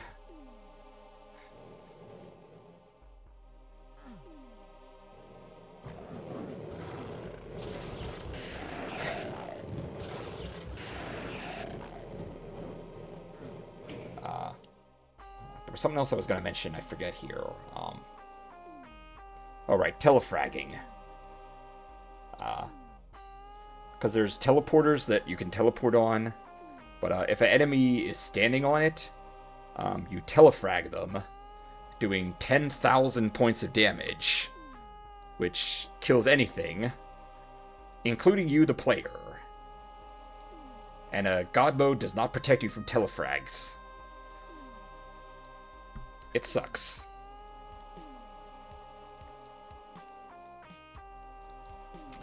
But, maybe we have level select. Why? Why, what? Telefragging? I don't know. I don't know if that was a bug or if they put that in there on purpose. I don't know. It's only... There's only a couple areas where you can actually do it. And it's more luck-based than anything. But... Anyway, fun fact here with Thy Flesh Consumed is... Not only does the name itself, but each stage name also comes from various passages in the Bible. Like, terms of hell beneath, perfect hatred, sever the wicked, they will repent. There's different, they come from phrases directly from the Bible, which is kind of interesting. Because, Christians had a lot of beef with this game because of, when I hear God mode, I think the ultimate cheat choice. Yes, but, as id Software showed with, stuff like telefragging, even gods have limits, I guess.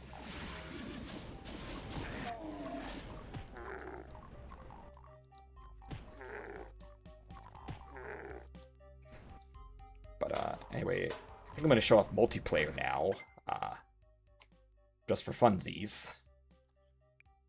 Let's see, L and R, oh, wait, press A when ready. Yeah, I could imagine it with the map design.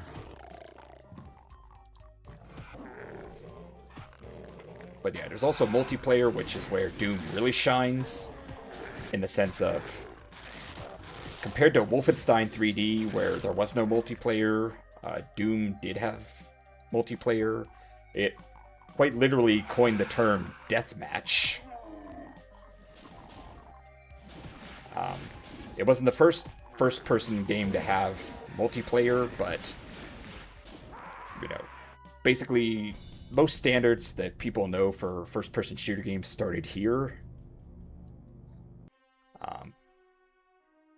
Including stuff like the multiplayer, where you go into maps, you have frags, terms like deathmatch, team deathmatch. Fortunately, no teabagging. We'd have to wait till Halo for that, but just about everything else I can think of in terms of online first-person shooters started with Doom. Of course, in the 90s, it wasn't done through... It was done through LAN parties, so... Basically, everybody would be in a room. Is it harder? Do you have to share resources? Multiplayer does have a co-op mode, at least in this version of Doom. The thing is, there's countless versions of Doom that are called source ports. Some of them have various things, others don't. I'm playing this on through Doom plus Doom 2, which is, I guess, meant to be like the definitive official release of the game. But anyway, countless source ports that certain things are changed. There's also home console ports where certain things are different. Some having custom levels, some having, different, slightly different mechanics. Some having, as I think I said, custom stages.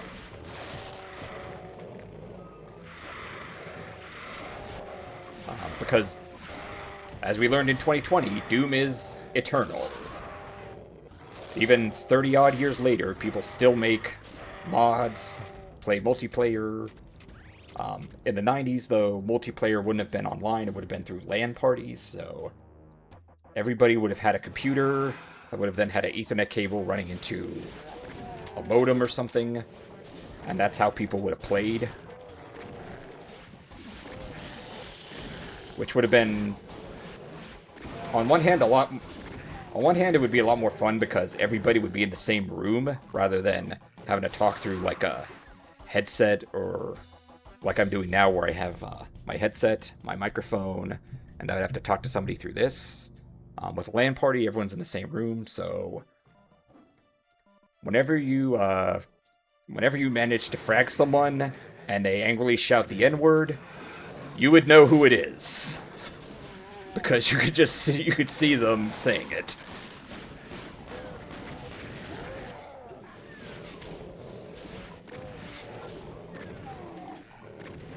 Because that's the thing about the internet, is it's made people too comfortable saying things that they wouldn't say in public. But anyway, I think that's just about all I have to show for Doom. 1993 edition, anyway. Now for my, where I would put it on like a tier list, Doom 1993, I would put in the A tier. It set all kinds of standards for FPS, which is its true legacy. Gameplay-wise, it has its problems, as a 30-plus-year-old game would, but when it comes to, namely there's only a few monsters, and in later stages, where the Baron initially serves as the boss of Episode 1, it becomes a regular enemy later, and it's honestly just too tanky to really have as a normal enemy in many spots. Because, the Baron has 1,000 hit points. The second closest is the Cacodemon with 400 hit points. And then the Pinky Demon with 150. That's a pretty big gap. Doom 2 would kind of fix that, as there would be enemies that are... they would have more enemies that change the gameplay up, as well as... can act as a wall without slowing the game down. We'll get to Doom 2 at some point. Whenever that happens, I can go over some of those differences in more detail. But yeah, the real legacy for Doom is just setting up for online multiplayer, for first-person shooters, for basically everything that came after, from Quake to Unreal Tournament to Halo to Children's Online Daycare, also known as Call of Duty, and all kinds of stuff. That's the real legacy of Doom. Single player is fun, but it kind of has a problem where it particularly in episode 4, the game wears out its welcome before the end.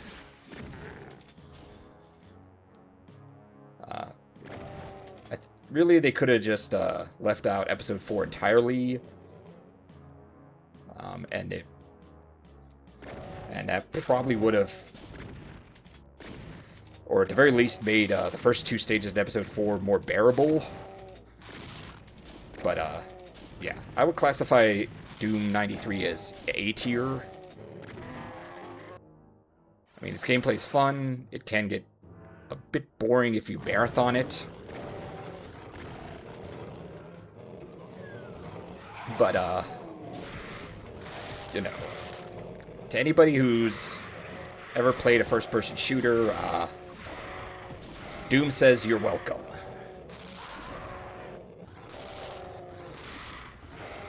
Now, for what I plan to do next, for what I plan to do for my next game, not 100% sure. I have a few ideas in mind, but haven't quite decided yet on for sure what I plan to do. Also, I've been streaming 5 days in a row. Oh, I almost lost you. Twitch kicked me off. Oh, I'm sorry. Let's see. Let me see here. Okay, I'll follow you on Twitch. That way, I mean, I can find my way back to you at some point if anything happens, or if you want to find your way back to me, then, there we go. Now, who can I raid here? Is anyone else doing Doom? Or are they doing, let's see, Doom.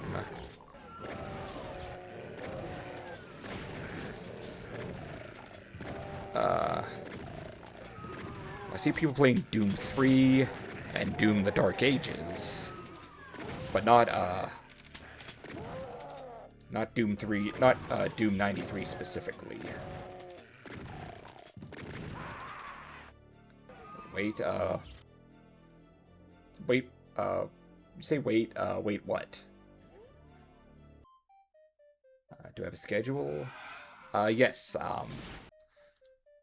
well, I was on vacation this week, so I was able to go above and beyond my normal schedule. On my Twitter X thing, I have, here, I'm gonna put in chat here, wait, hold on, let me, see, refresh chat.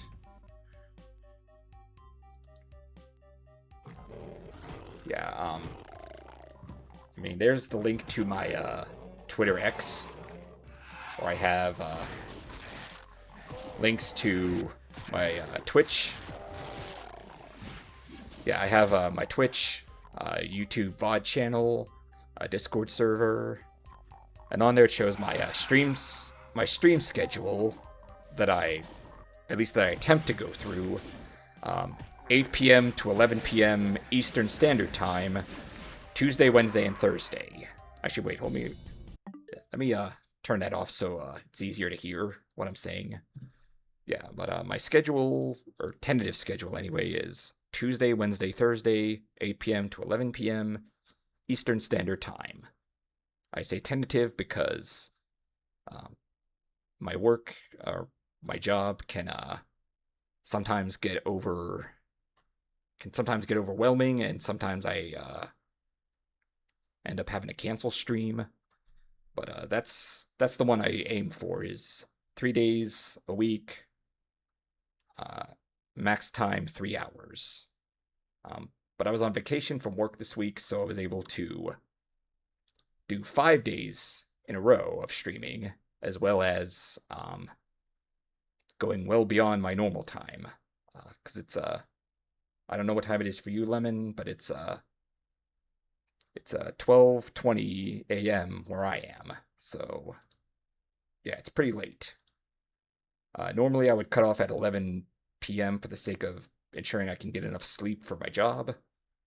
But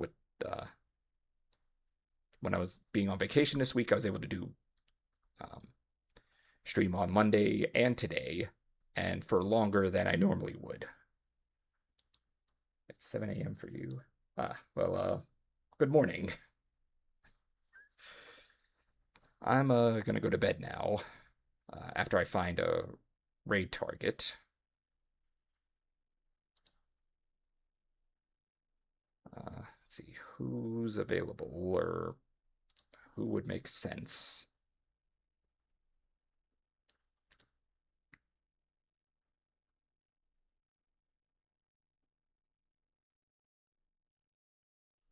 Right. Yeah, thank you. It actually doesn't feel like it's been almost 4.5 hours, but it has been. So my next stream date would be on Tuesday the 4th of August, assuming everything goes right. I'm not quite sure what game I'm gonna do next. I have a few ideas in mind, but I need at least a day or I need at least tomorrow to decide for certain what I'm gonna do. So unfortunately, I wish I could tell you what to look forward to next, but I still need some time to decide what that next is. So back to finding a raid target.